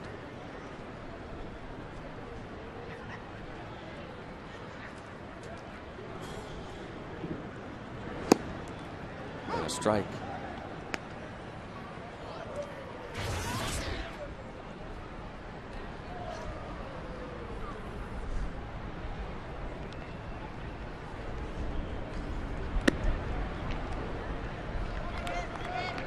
It was an absolute lock that Brett Myers was going to give Brad Mills 6 innings last season every time he went out. 6 or more innings in his first 32 starts in 2010. Club record, longest in the big leagues, the start of a season since 2002.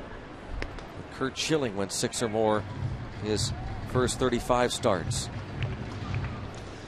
That's remarkable. It's remarkable any time, but especially in this day and age.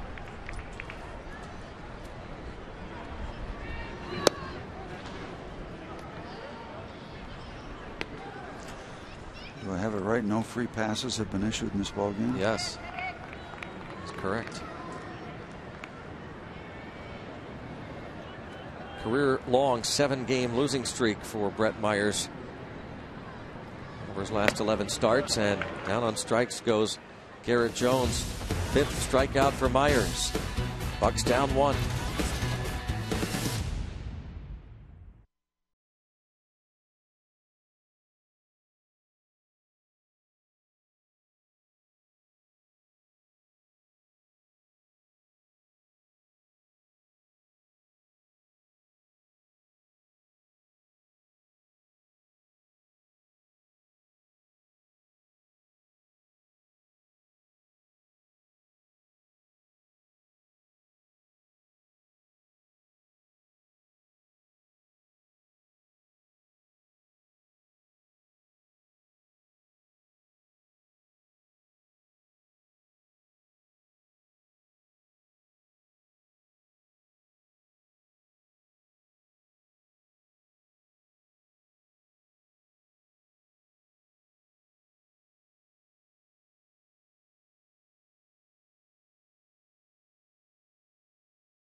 Got to talk about the closer, which means you got to talk about Joel Hanrahan, who was busy after yesterday afternoon's game. This is a photo that he tweeted out from Walmart where he was shopping for, that's right, new backpacks for the rookies in the pen.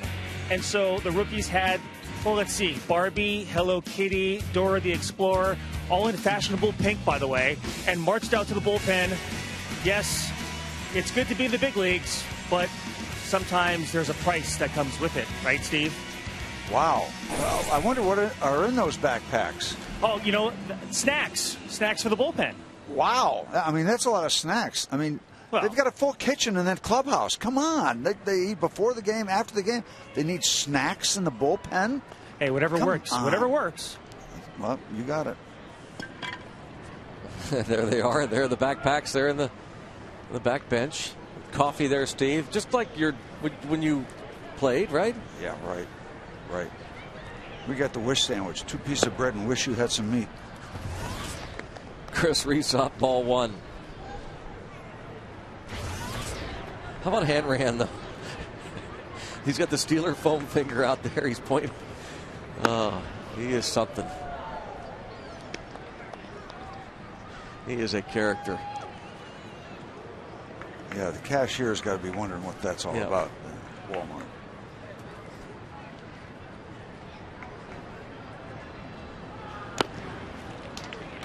Reesop in there replacing Brad Lincoln. A couple of innings on Saturday to pick up the win against the Cubbies.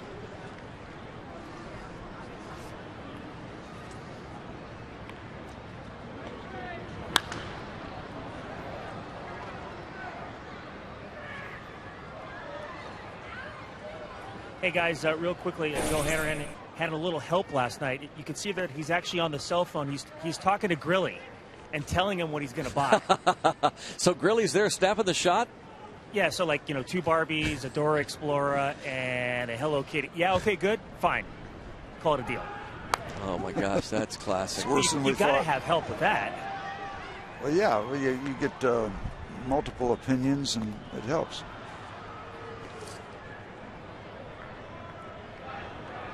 And of course, Hanrahan, a big tweeter, so we understand he was also tweeting to all his followers. That fits right in. Yeah. Pink backpacks and twitting. Yeah, or tweeting. Fly ball to left. Presley, a long run. Third baseman Alvarez comes up empty. Alvarez took a quick look to see where he was. And by the time he looked up, the ball was right there. Just out of everybody's reach. A little circular route there by Pedro. I'm wondering where his teammates were. Look from the AGH cam. And brace himself.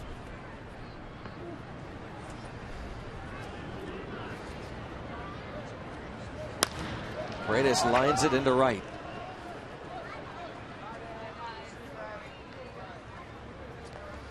Leadoff hit. Second of the game for Paredes. Scored the second of the 2 Houston runs, coming in on the double by Quintero.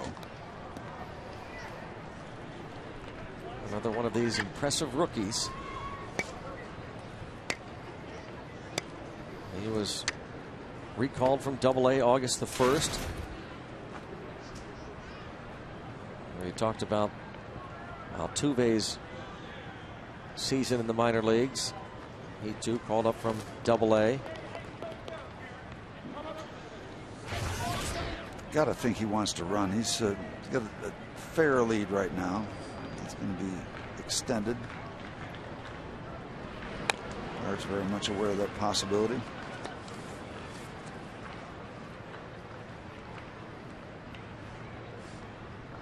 For 6 at the big league level for Paredes in terms of stolen bases. 29 in the minor leagues. He can fly. But again, he's got a kind of a sticky track to run on.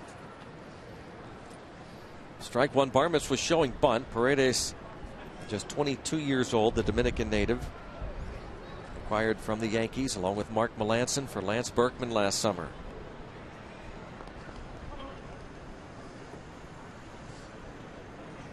far. Missed 1 for 2 against the starter Lincoln. Lincoln allowed 5 hits.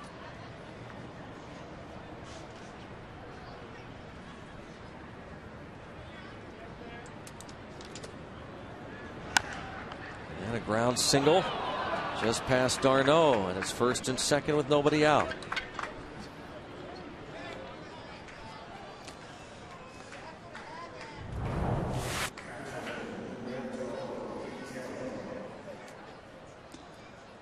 Now it's Humberto Quintero. Another look at the AGH cam, the slow motion look, and this angle. It's out of the reach in the mud. And now Dave Clark going through the signs now. Will they bunt Quintero with the pitcher in the on-deck circle? And nobody loosening in the bullpen. Pedro Alvarez even with third base.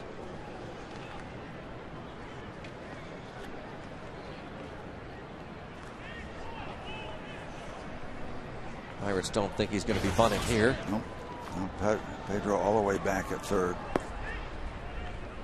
Would be unusual. And he's not. He is a candidate to be doubled up.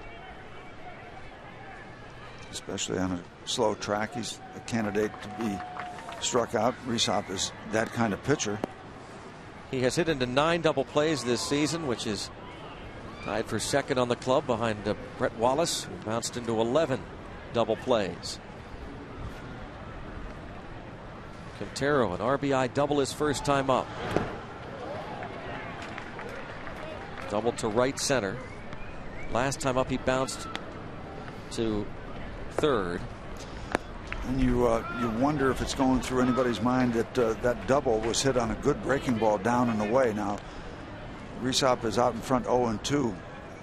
Try to time up and in. Rhysop has certainly enough speed to do that. Not thinking so much ground ball now as you are thinking strikeout, and then you got the pitcher in the on-deck circle. It does seem like over the years Quintero has hurt the Pirates with pitches away. Well, there's a ground ball to short, and d'Arnaud has all kinds of trouble getting the ball out of his glove. That's a double play ball. They just get one. d'Arnaud can't get it out of his glove. The second time the Pirates had what they thought and looked like a very good shot at a double play. Didn't get it earlier, don't get it this time.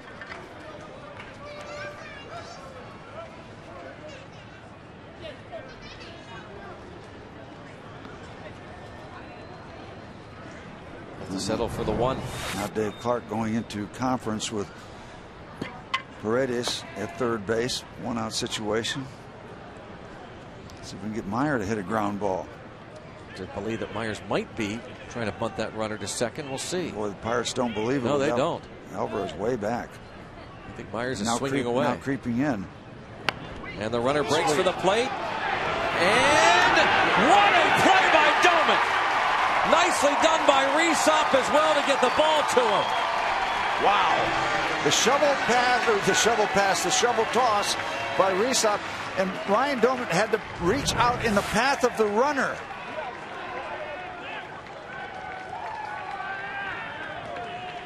Wow. What a scoop. What a play by Ryan Doman to keep his concentration. One other angle. Watch Doman having to reach out over the bat, around the bat, on the bounce. Of course, the runner's right there. Yeah. Thank you very much, Paredes. And Paredes slides right into him. The HGH cam look. Rather than going right for the plate, Paredes tries to go around it, and that's where the ball is. You know, you wonder if Paredes has his wits about and slide into the ball, try to kick the ball.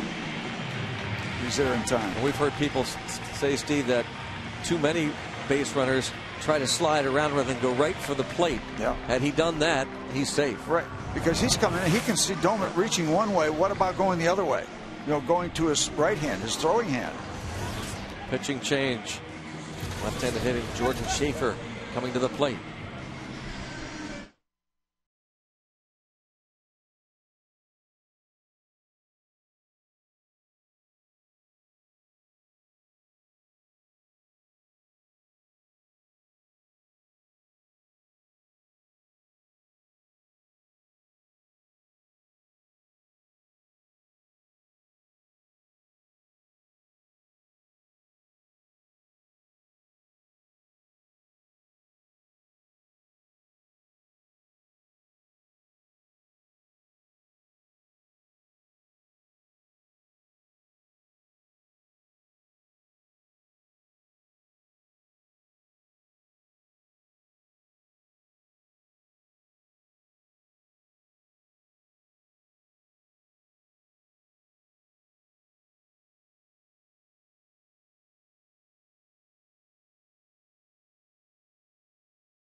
young major league base runner.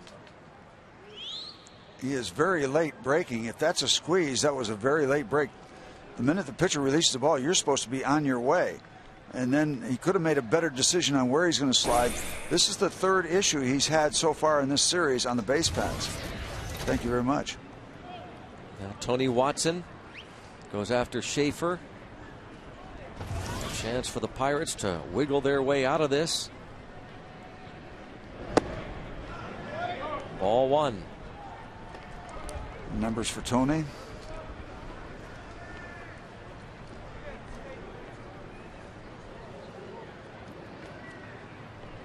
Game number 32 for the rookie left-hander Tony Watson. He falls behind him 2-0. Jordan Schaefer this season batting .190 against lefties. Brad Lincoln got him twice. First 2 times up, strikes out. Fly ball to right. His third time. Fastball for a strike. Schaefer doesn't think so. Schaefer's numbers there, the splits. Lefties are hitting .288 against Tony Watson. Righties .208. .288 for the left-hand hitters. He's walked Reversed. 6 of them. Sometimes control can be an issue for Tony Watson when he throws strikes. Most times he can be really good, and right now he's 2-2 on Schaefer. He pitched 1 2/3 innings Sunday in Chicago, gave up a run. Struck him out looking. Buccos get out of it. Somehow, some way. Resop and Watson finish up a scoreless 7th inning. We'll keep it here or take me out to the ball game, a wet PNC Park. Follow the bouncing Eaton Park Smiley Cookie and join everyone watching at home on Root Sports as we sing "Take Me Out to the Ball Game."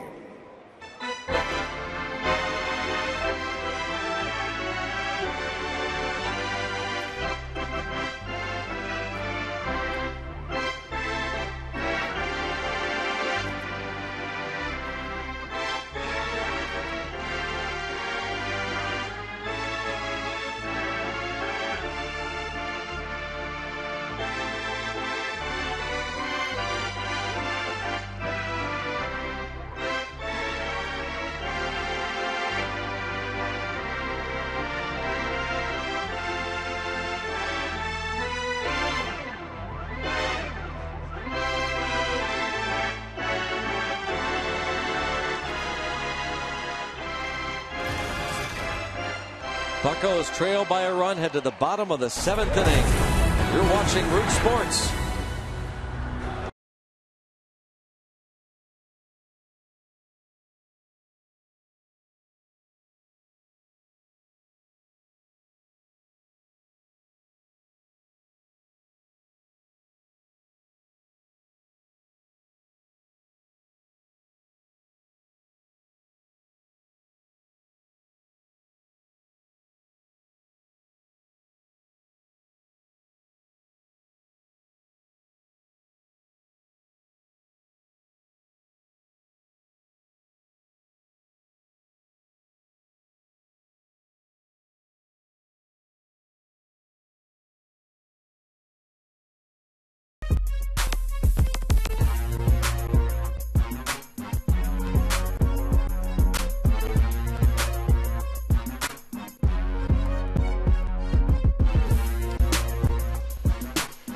Great looks from the HGH cam.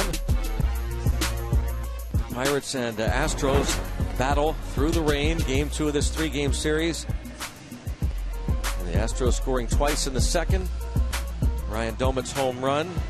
His 8th of the season. Got the Bucks on the board. Brad Lincoln giving up 5 hits, 2 runs, no walks, 6 strikeouts in his 6 innings. And Brett Myers has been even better as he starts the 7th inning against Andrew McCutchen. Just giving up 3 hits. Pirates with just 3 hits this evening. McCutcheon has struck out and grounded out. Garrett Jones led off the 4th inning with a double. McCutcheon bounced to 3rd. Couldn't move Jones. Then Derek Lee struck out looking. Lee wasn't happy with the call. And Walker bounced back to the mound. So 3, 4, 5 hitters here against Myers in the 7th. Bullpen quiet for Houston. Myers has thrown just 78 pitches. And he just had that relief stint against the Pirates when they had a baby in the family. And before that, though, very good work. 7 innings against the San Francisco Giants. Just 2 hits given up. Almost as strong so far tonight. McCutcheon strikes out for the 2nd time tonight. 6 Ks for Myers. Nissan presents the road ahead for the Pirates tomorrow night. Finale of the series against the Houston Astros will be on the air at 6:30. First pitch 7:05 right here at PNC Park. Off day, and then the Marlins in for 3. Tomorrow it's Brian Burris making his 2nd start. The lefty will oppose lefty Jay Happ.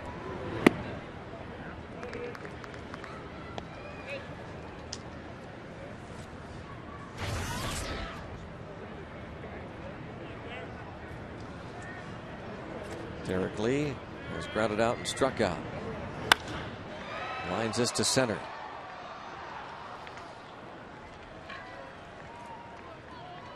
Haven't hit too many balls hard, but the ones we've hit hard have been right at people, except the ball that Ryan Doman hit.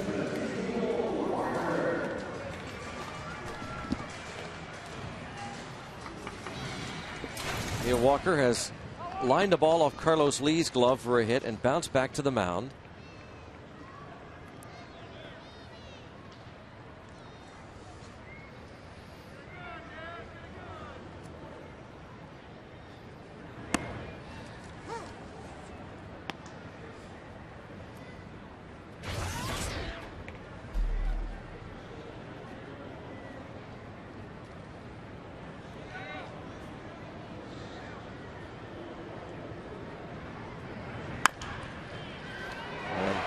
Altuve looked like he wanted no part of that one-hop shot.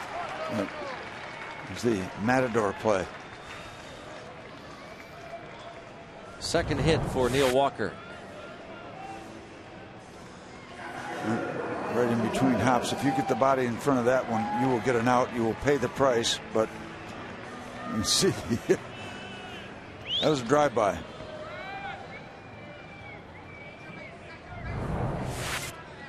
Now, Brett Myers has been around a long time, as we said. Should Ryan Doman hit this ball over the fence, you might see Myers go after a second baseman right here.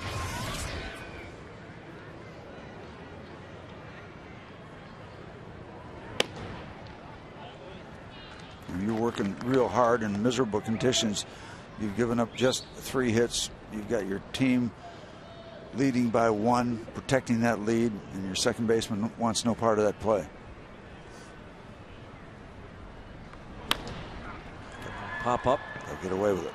Schaefer makes the catch. 7 innings complete. Pirates still down 1.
Nothing fourth inning in Chicago. Cardinals have a run against the Brewers in St. Louis in the third inning. Nationals lead 3-1.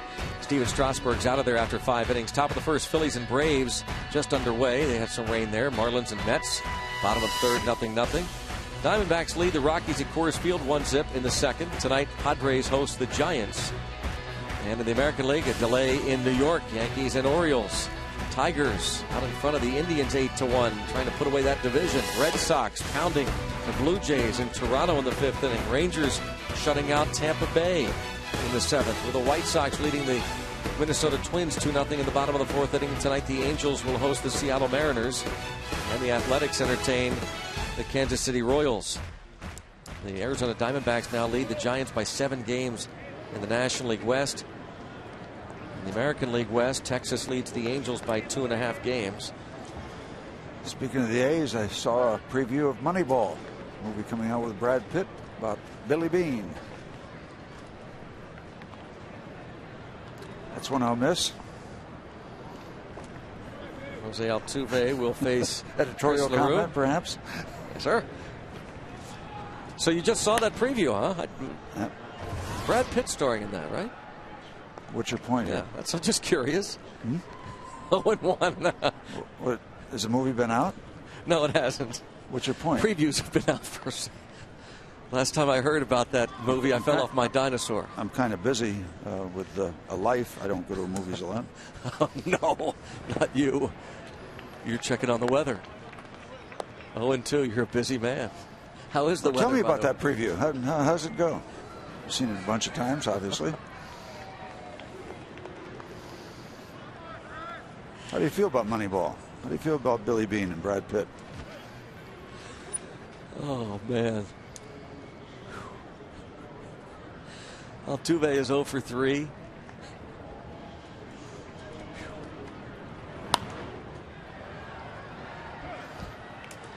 Out of play. Oh, my goodness. How about what do we have for the weather? We can shut it down now. It's not raining anymore. The new DQ question is, do you want Steve to talk about Moneyball? How's that? All right. Oh, boy.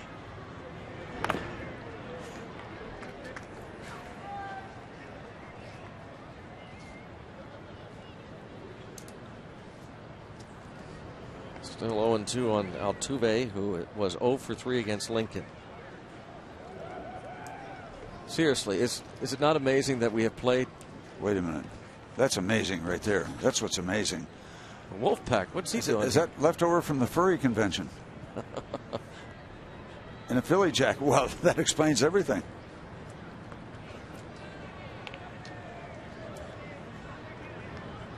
Steve, are you going to wear that tomorrow? What, the furry convention? The wolf hat. Would you like to have that hat? Would you like that? No. No? You've got something like, you got the Elmer Fudd fluorescent hat, right? I've got a hunting cap, yeah. Yes. Personally signed by Elmer. Yes, he did. Altuve down on strikes. Chris LaRue strikes out Jose Altuve to start the 8th inning.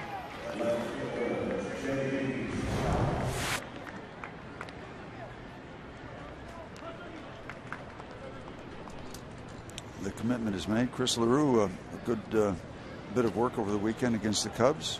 A couple of appearances. 9 up, 9 down.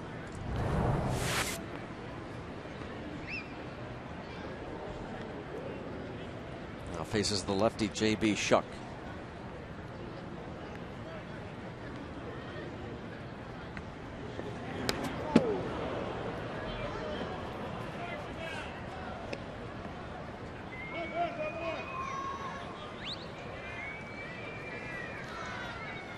Had Chris LaRue not pitched as well as he did on Sunday. 6 up, 6 down, 2 scoreless following Ross Ollendorf. Pirates would not have had the opportunity to come back. That was the game Derek Lee hit the grand slam. Saturday. On Saturday, yep.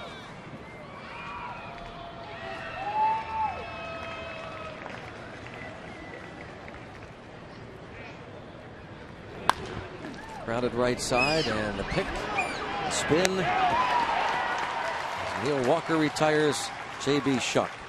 Nice play by Neil on some shaky terrain.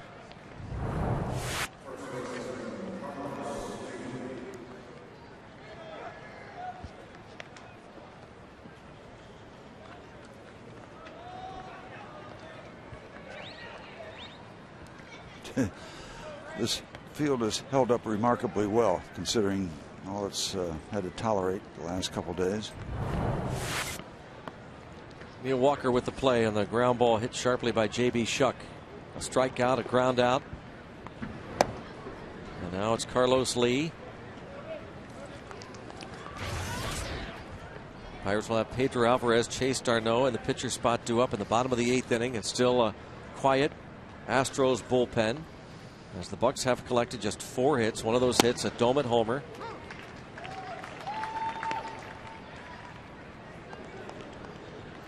Lee led off the 2nd inning with a soft single to right and stole second.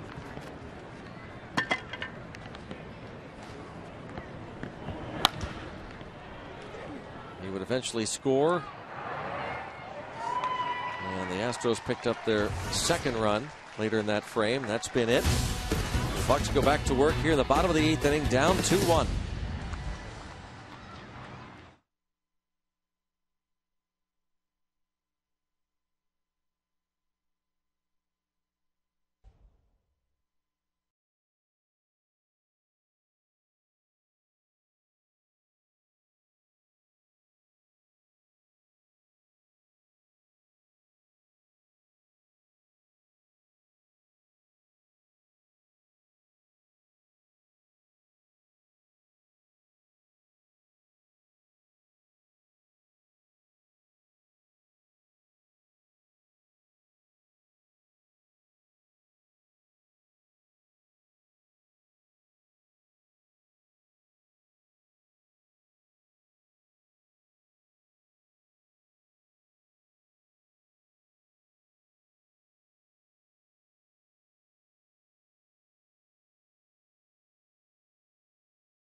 A good matchup, and that's basically tonight's decision, the way it's fallen.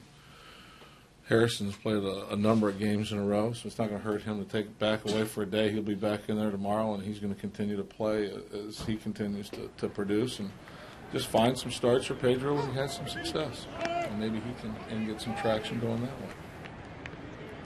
Well, Clint Hurdle talking about Pedro Alvarez and getting some opportunities, but not a given that he'll start every day. 0-2. Myers staying away from the fastball. Brett Myers knows all too well that he gives up a lot of home runs, and one mistake to Pedro could wipe out this 2-1 lead. I don't look for a ball in the middle of the strike zone here. But there was the breaking ball.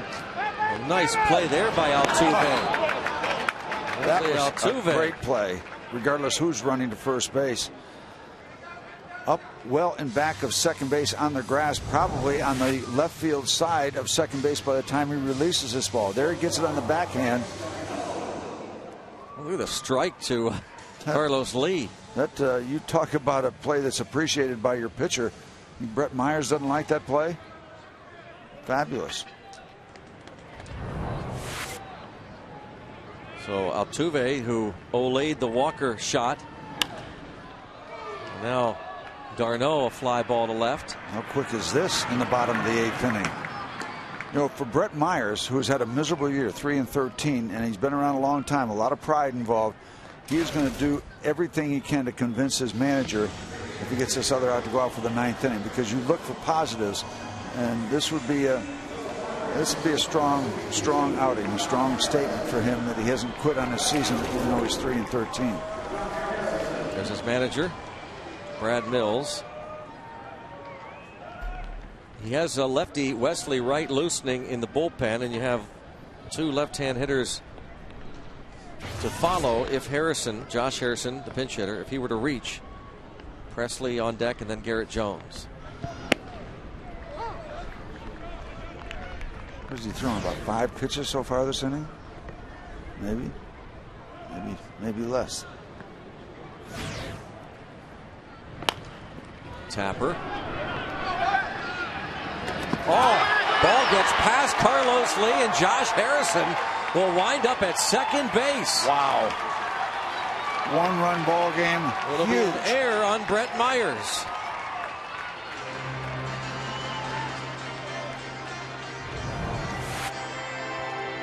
Nobody could see this coming. Gets off the mound, gets to it. Well, I don't know. Carlos Lee didn't help him very much, He didn't, no. Lee got out of the way. The throw was obviously toward the runner, but well, a little closer to the runner there on that angle. Lee wanted to get the heck out of there on the chopper. But even if Lee doesn't feel like he can make the play, go give it up. You go back, you give some ground distance-wise, and you keep the runner at first base. Harrison aboard thanks to the 2-base error. Lee, not a very accomplished first baseman, played mostly left in his career with the Astros, but Harrison representing now, tying run. Checking on Myers. Brad Mills is going to go to the bullpen. He wants the lefty to face Presley. It is Wesley Wright. When we come back, Bucks try to tie it up.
Join us for a special First Responders Appreciation Day here at PNC Park this Sunday when the Pirates and Marlins meet at 1:35.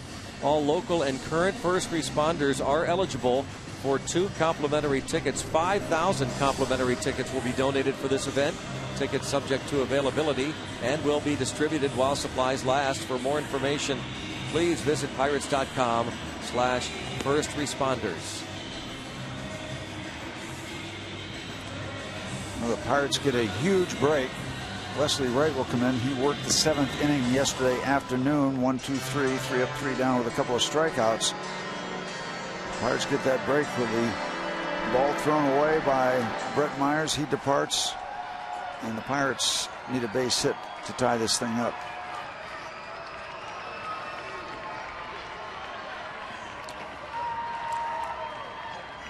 Very little hesitation by Nick Lave at third base on a base hit to the outfield. You'll be picking up a wet baseball. You got a lot of speed at second base. It's bottom of the 8th inning and you're down a run. With 2 outs. Go. Yeah, he'll be off on the crack of the bat. Josh Harrison. Third baseman is in as Presley takes ball 1. Alex Presley struck out yesterday against Wesley Wright. And they're shortened up in center and left.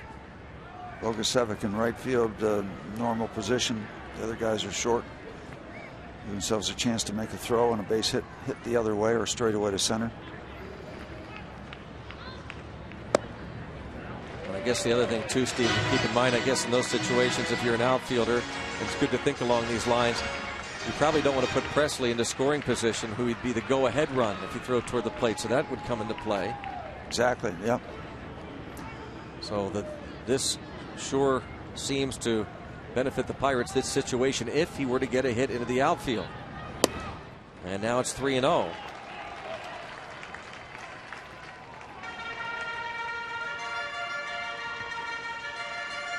And if you're Clint Hurdle, on deck Garrett Jones, you really don't have much of an option, even though Jones is batting just 156 against lefties. Ryan Ludwig will be available tomorrow. His 15 days are up. 3-0 count on Alex Presley.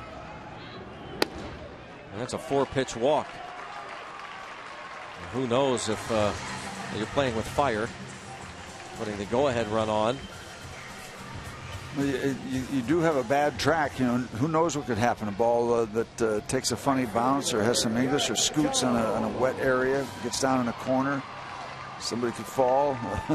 You know, all kind of scenarios where you could get Presley all the way around from first base. First things first.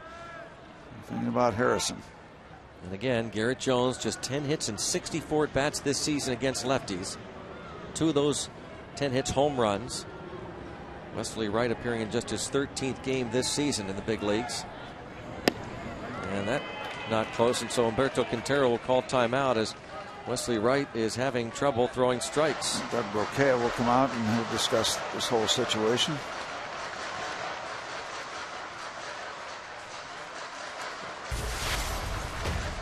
We'd like to welcome Atlantic broadband cable subscribers from the Clearfield and Kerwinsville areas in Clearfield County. Thanks for rooting on your Pittsburgh Pirates. All of us at Root Sports and the Pirates appreciate your support. Let's go Bucks.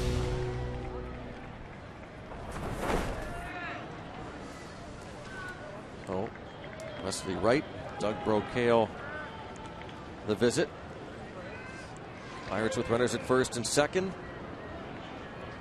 Garrett Jones trying to find a way. Down 1. Wesley Wright in his second stint with Houston this season, and that pitch misses. 2-0. He has not thrown a strike yet. So 2 batters. Greg, check out Shuck in left field. He is really playing with fire. Again, a double could hurt the Astros really bad. And he's playing very shallow left field. 2-0 pitch and a fly ball. Shallow right. Coming on is Bogusevic, and he'll make the catch. Well, the Pirates strand a pair and down 2-1.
5 free shirt Friday. All fans get one of these free T-shirts. The Hammer, Joel Hanrahan featured, courtesy of Edgar Snyder and Associates. Come to Federal Street before the game. Enjoy live music and festivities during the Barrel Kia Block Party. Go to Pirates.com/free shirt Friday.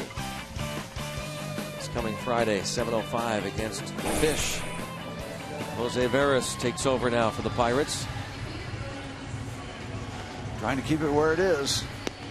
Bucks with just 4 hits tonight.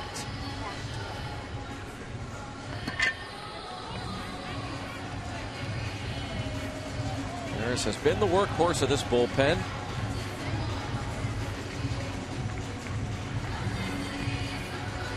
He's thrown more innings than any time in his big league career. Threw an inning on Sunday.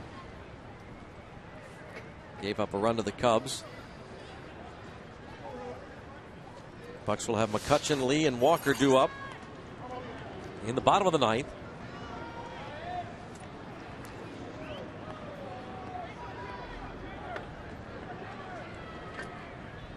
Brian Bogusevic starts things off for Houston.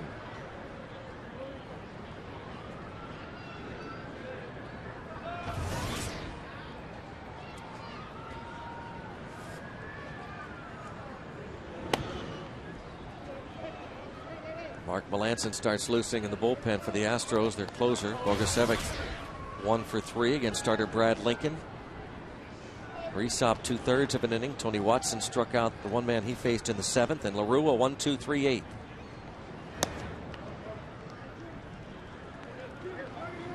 (2-0). Melancon 16 saves.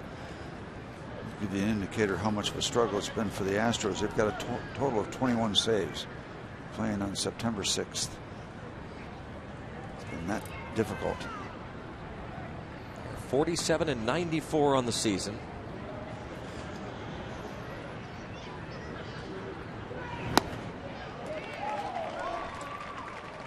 (2-1) count on Bogusevic.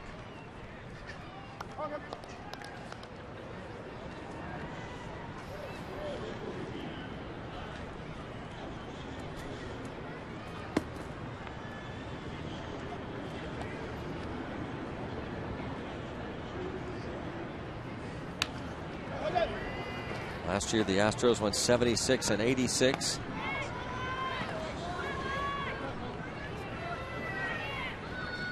Very formidable team for quite some time under Drake McClain, who is selling the club.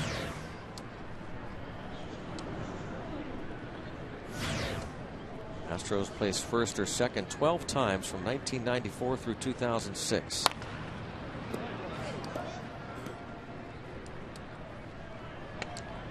They will finish last in the National League Central Division, and there has been talk of maybe Astros moving from the National League to the American League, as baseball has talked possible realignment for next year.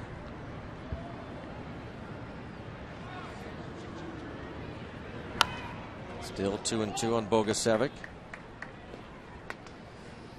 It's been an intriguing subject for a lot of years now. Moving things around, realignment, divisional changes.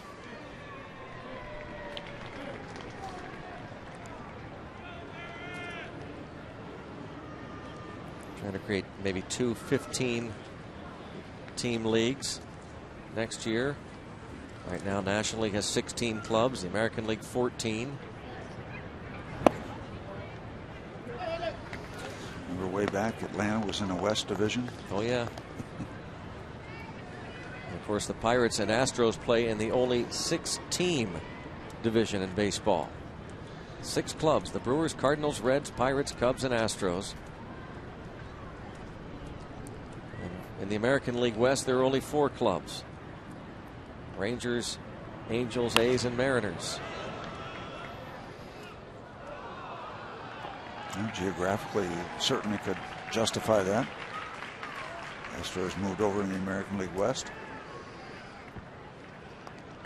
Those 2 teams now reside in the East, the Phillies and the Braves. Phillies lead that game 2-0 in the second. Phillies 8.5 up on Atlanta in the National League East, but the Braves well out in front of the Giants and Cardinals in the National League wild card. Bogusevic works the walk.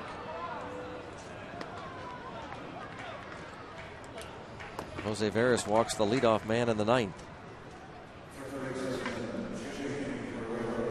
He'll face Jimmy Paredes, who will bat from the left side against the righty Veras.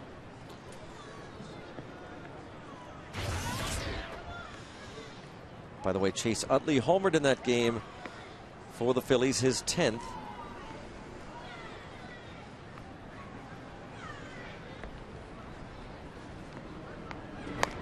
Really, the drama of midsummer, we saw a lot of tight divisional races, including the National League Central Division. As the summer went on, clubs started to separate themselves, including the Brewers, of course. Started the day 10.5 up on the Cardinals. And even the Tigers, with a win tonight, they would open up an 8.5 game lead over Cleveland in the American League Central.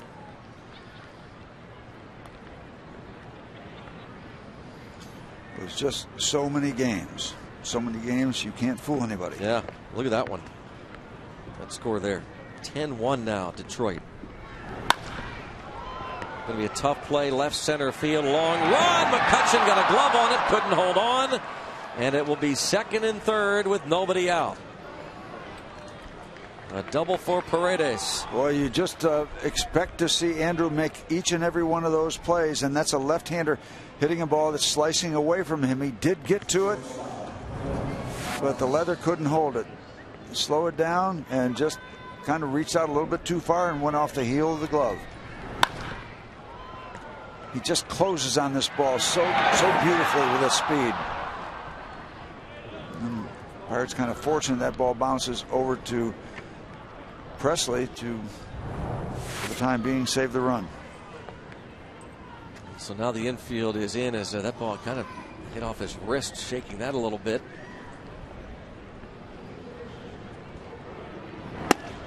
Ball one. Trouble for Veras and the Pirates here. Clint Barmes is 2 for 3. Veras has had one of those kind of years. When he was good, he was very, very good. Yep. And when he was bad, we know the rest of that ditty.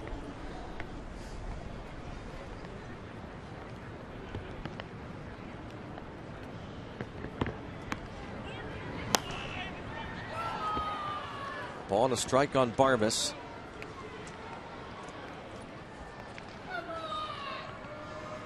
One for 5 in his career against Jose Veras as he studies the signs from Dave Clark.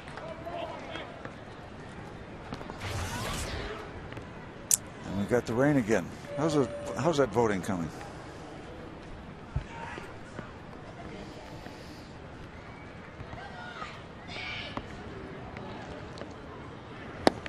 One and two. Veras is the kind of pitcher that can get into these kind of jams and with his strikeout capabilities can strike out his way out of it. But, it's a challenge. Lead off walk and then double.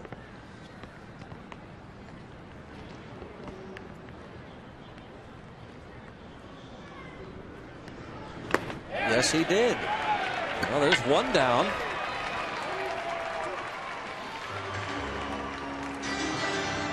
Jose Veras strikes out Clint Barmes. One away. Bad breaking ball that winds up being very good because he chases it. Nowhere near the strike zone, and Jose gets the K.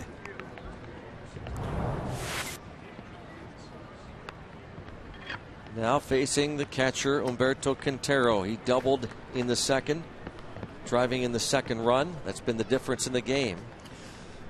Matt Downs out in the on-deck circle. And Quintero just ropes this into left center. This will score 2 and give Houston 2 big insurance runs, 4-1.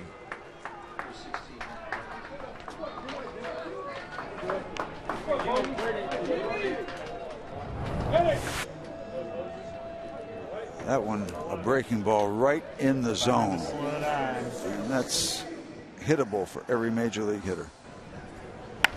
Quintero doesn't miss it.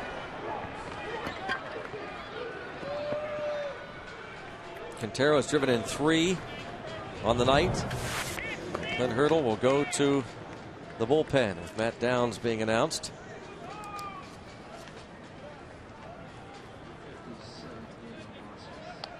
Daniel Moscas will come on. Jose Veras exits after giving up 2 and responsible for Quintero at first.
At 12:30, the Sidney Crosby press conference.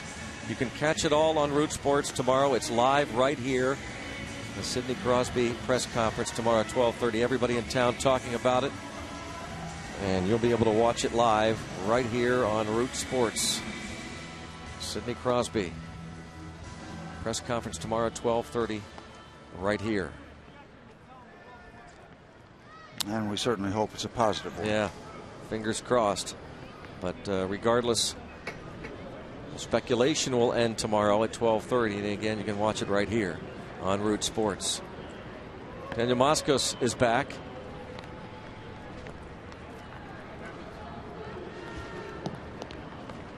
And he's facing Matt Downs.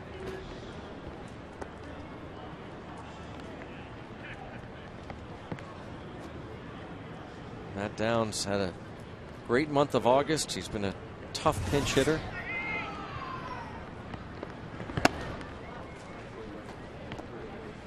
Ball 1. That's for Wesley Wright.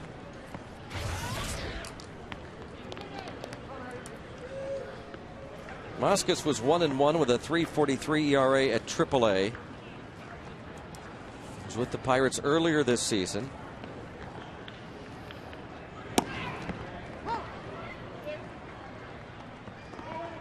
Pirates recall from rehab assignment Evan Meek today. They select Jared Hughes from the AAA roster. Paul Mahalam and Kevin Correa are transferred from the 15-day DL to the 60-day disabled list, so it makes it official. Neither will pitch the rest of this season. And the Pirates recall Jeff Locke, Aaron Thompson, Pedro Alvarez, and Daniel Moscas to complete the September call-ups from the minor leagues, and they will add tomorrow veteran Ryan Ludwig off the disabled list. He'll be able to come off tomorrow. Meanwhile, they announced earlier, in case you missed it, that Jose Tabata has a broken bone in his hand. A strikeout there of Downs by Moscas, and 2 away. And so Tabata, who was diagnosed today by hand specialist Dr. Mark Barretts from Allegheny General Hospital, he'll be rested and have treatment for 10 days to allow the bone to heal, and then will be re-evaluated at that time.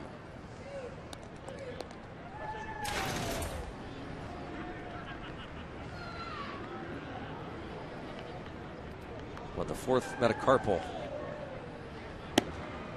one of the knuckles. Jordan Schaefer has struck out 3 times.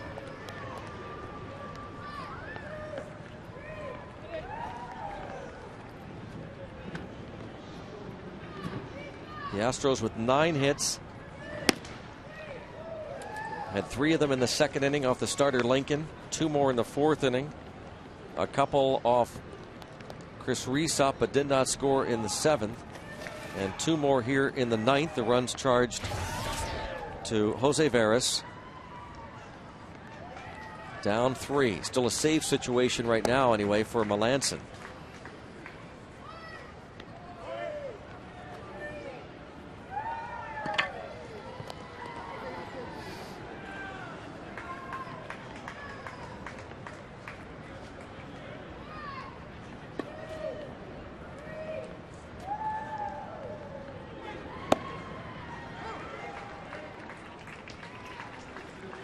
Well, when you're looking at this game and it looking tougher and tougher for the Pirates, although it's certainly not gone that far away, the bright spot is Brad Lincoln. Good start for Brad, his 4th in a row. 6 innings, a couple of earned runs.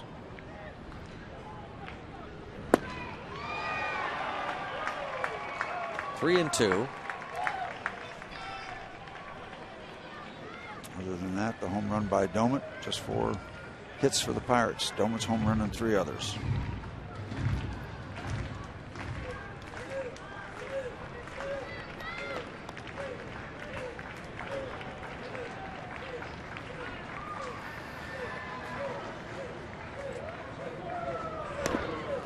And ball 4. A walk to Jordan Schaefer after the strikeout of Downs. Puts 2 on.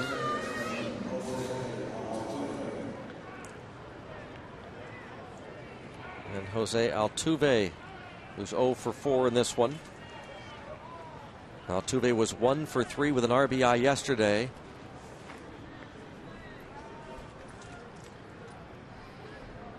Showed off some of that defensive wizardry with his play off the bat of Pedro Alvarez, leading off the bottom of the 8th inning.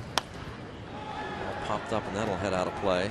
Or did he ever? And you always wonder, if it had been a faster runner, would it have made a difference? Yeah, it could have made a difference. But you still can't take away from the fact that it was a brilliant play in at that time a 1-run ball game.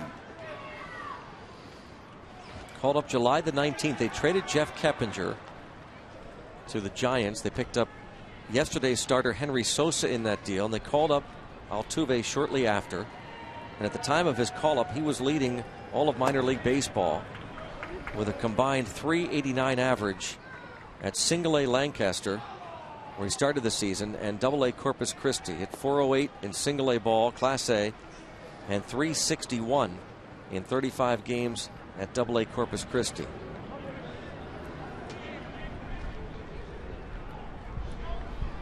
Ball and a strike on Altuve. Yes. And now 1-2. Melanson expected to come in, safe situation, and has not faced Derek Lee previously. McCutchen 1 for 3, Walker 0 for 3. So the young man came right up through and skipped AAA. Yep. Well, sometimes you've seen enough. You get the message and say he doesn't need that stop. But what's impressive, not just Altuve, but Paredes and Martinez all bypassing AAA and all playing a big role in the final weeks of the season. Right now it's 4-1 Houston.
Prepared for the elements. Yes, he is.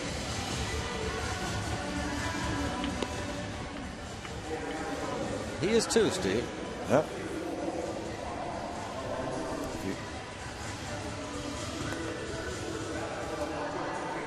I invite you to stay tuned for our post-game show. We'll have the final results on our text poll DQ question.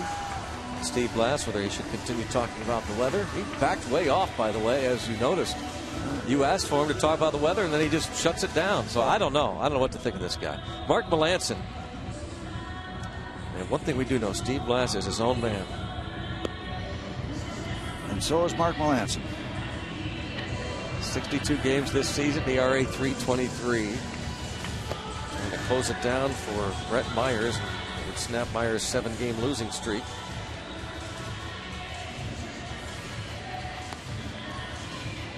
Andrew says, since Steve has put in so much time with the Pirates, he has the right to talk about whatever he wants. Oh. Thank you. My nephew Andrew checking in. Well, you know, I'd talk about the weather, but I talked enough where I got it straightened out, and then we got dry weather. It worked. Yes, sir. All right, McCutchen now needs to go to work. Some men on base here. Down 3.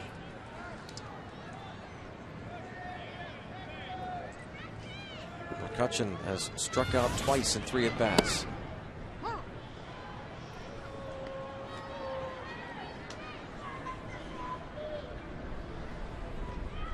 Melanson with 16 saves.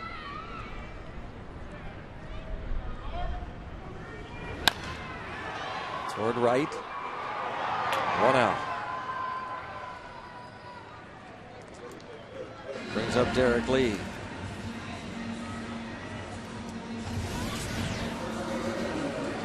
Derek has been contained, although he hit the ball right on the button last time up. Line drive to Schaefer. Quiet night for the Pirate Bats.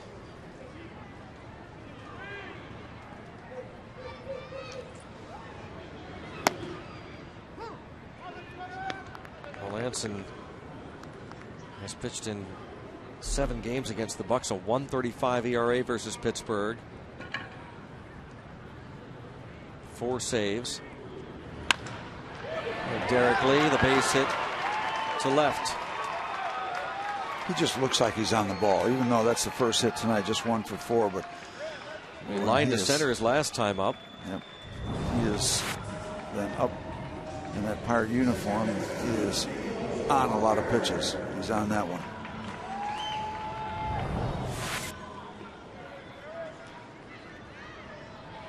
Walker, a couple of hits tonight.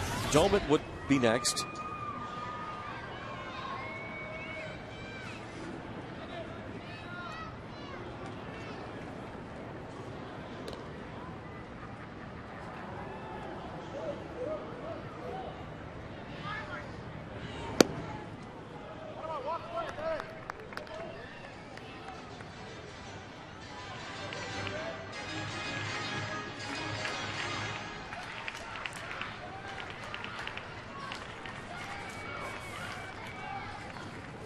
Oh, 1.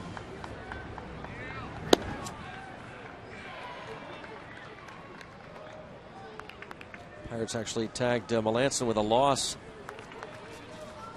earlier this year at Minute Maid. Pirates won a 7-5 11-inning ball game.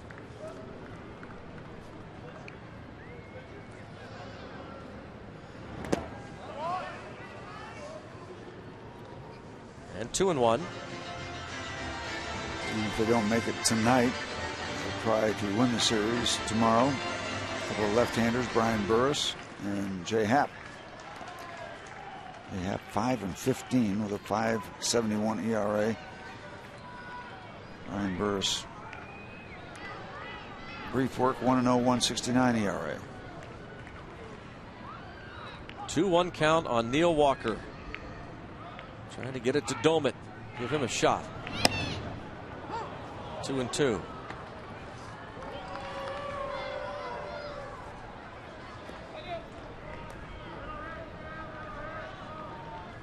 "64 innings for Melanson. He's walked 24. though 6 of those have been intentional.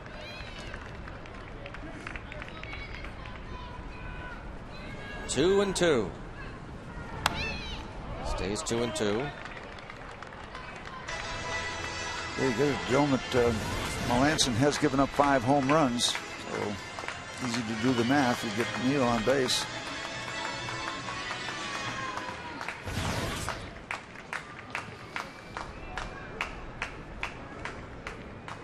Neil Walker versus Mark Melanson.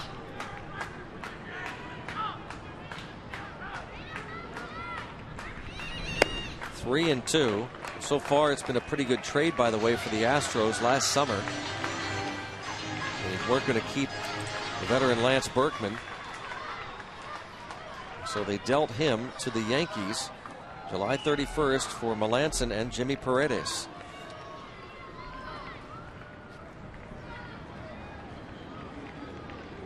Paredes has 3 hits tonight. Ground ball and off Lee, but he keeps it in front, and they get the out. Second time that Lee has not been able to handle a ball hit by Walker cleanly, but he records an out this time. That ball was stung.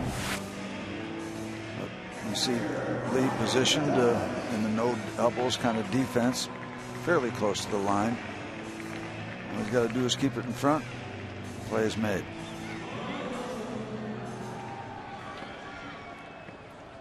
Pirates down to their last out. Stung Carlos Lee. Alvarez on deck. Doman has homered, grounded to short, and flied to center.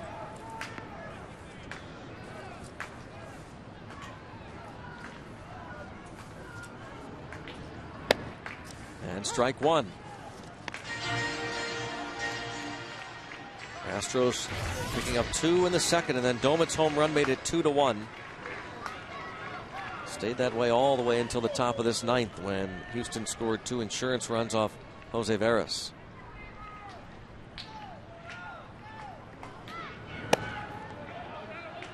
A ball and a strike.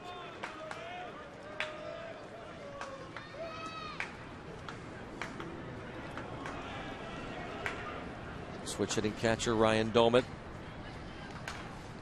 Now with 8 home runs on the season, 26 runs batted in. Pedro Alvarez in the on-deck circle. You know what kind of script you'd love to write.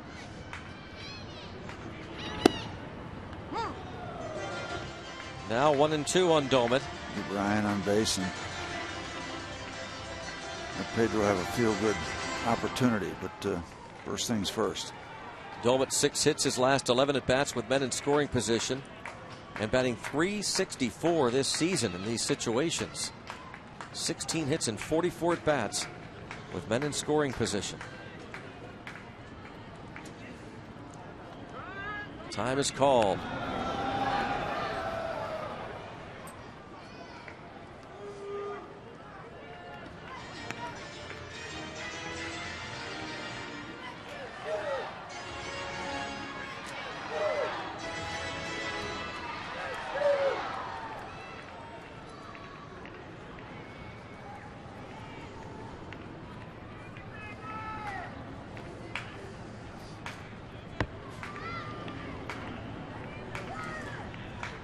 One ball, 2 strikes, 2 outs.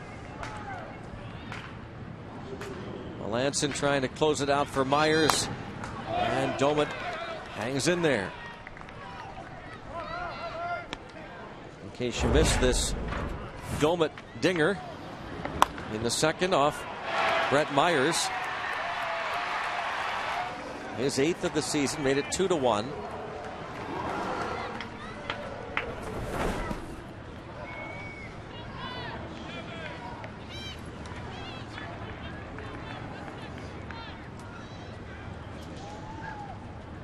Ball, 2 strikes. Check swing. Oh, the home plate umpire said he went, and that'll do it. Strikeout of Doman ends the ball game. Mark Melanson gets the save for Myers. And here's how it ends. rule that he went around, and that does it. The Pirate Bats remain quiet for most of the evening, and the Houston Astros pick up a 4-1 win. The Astros have now evened the series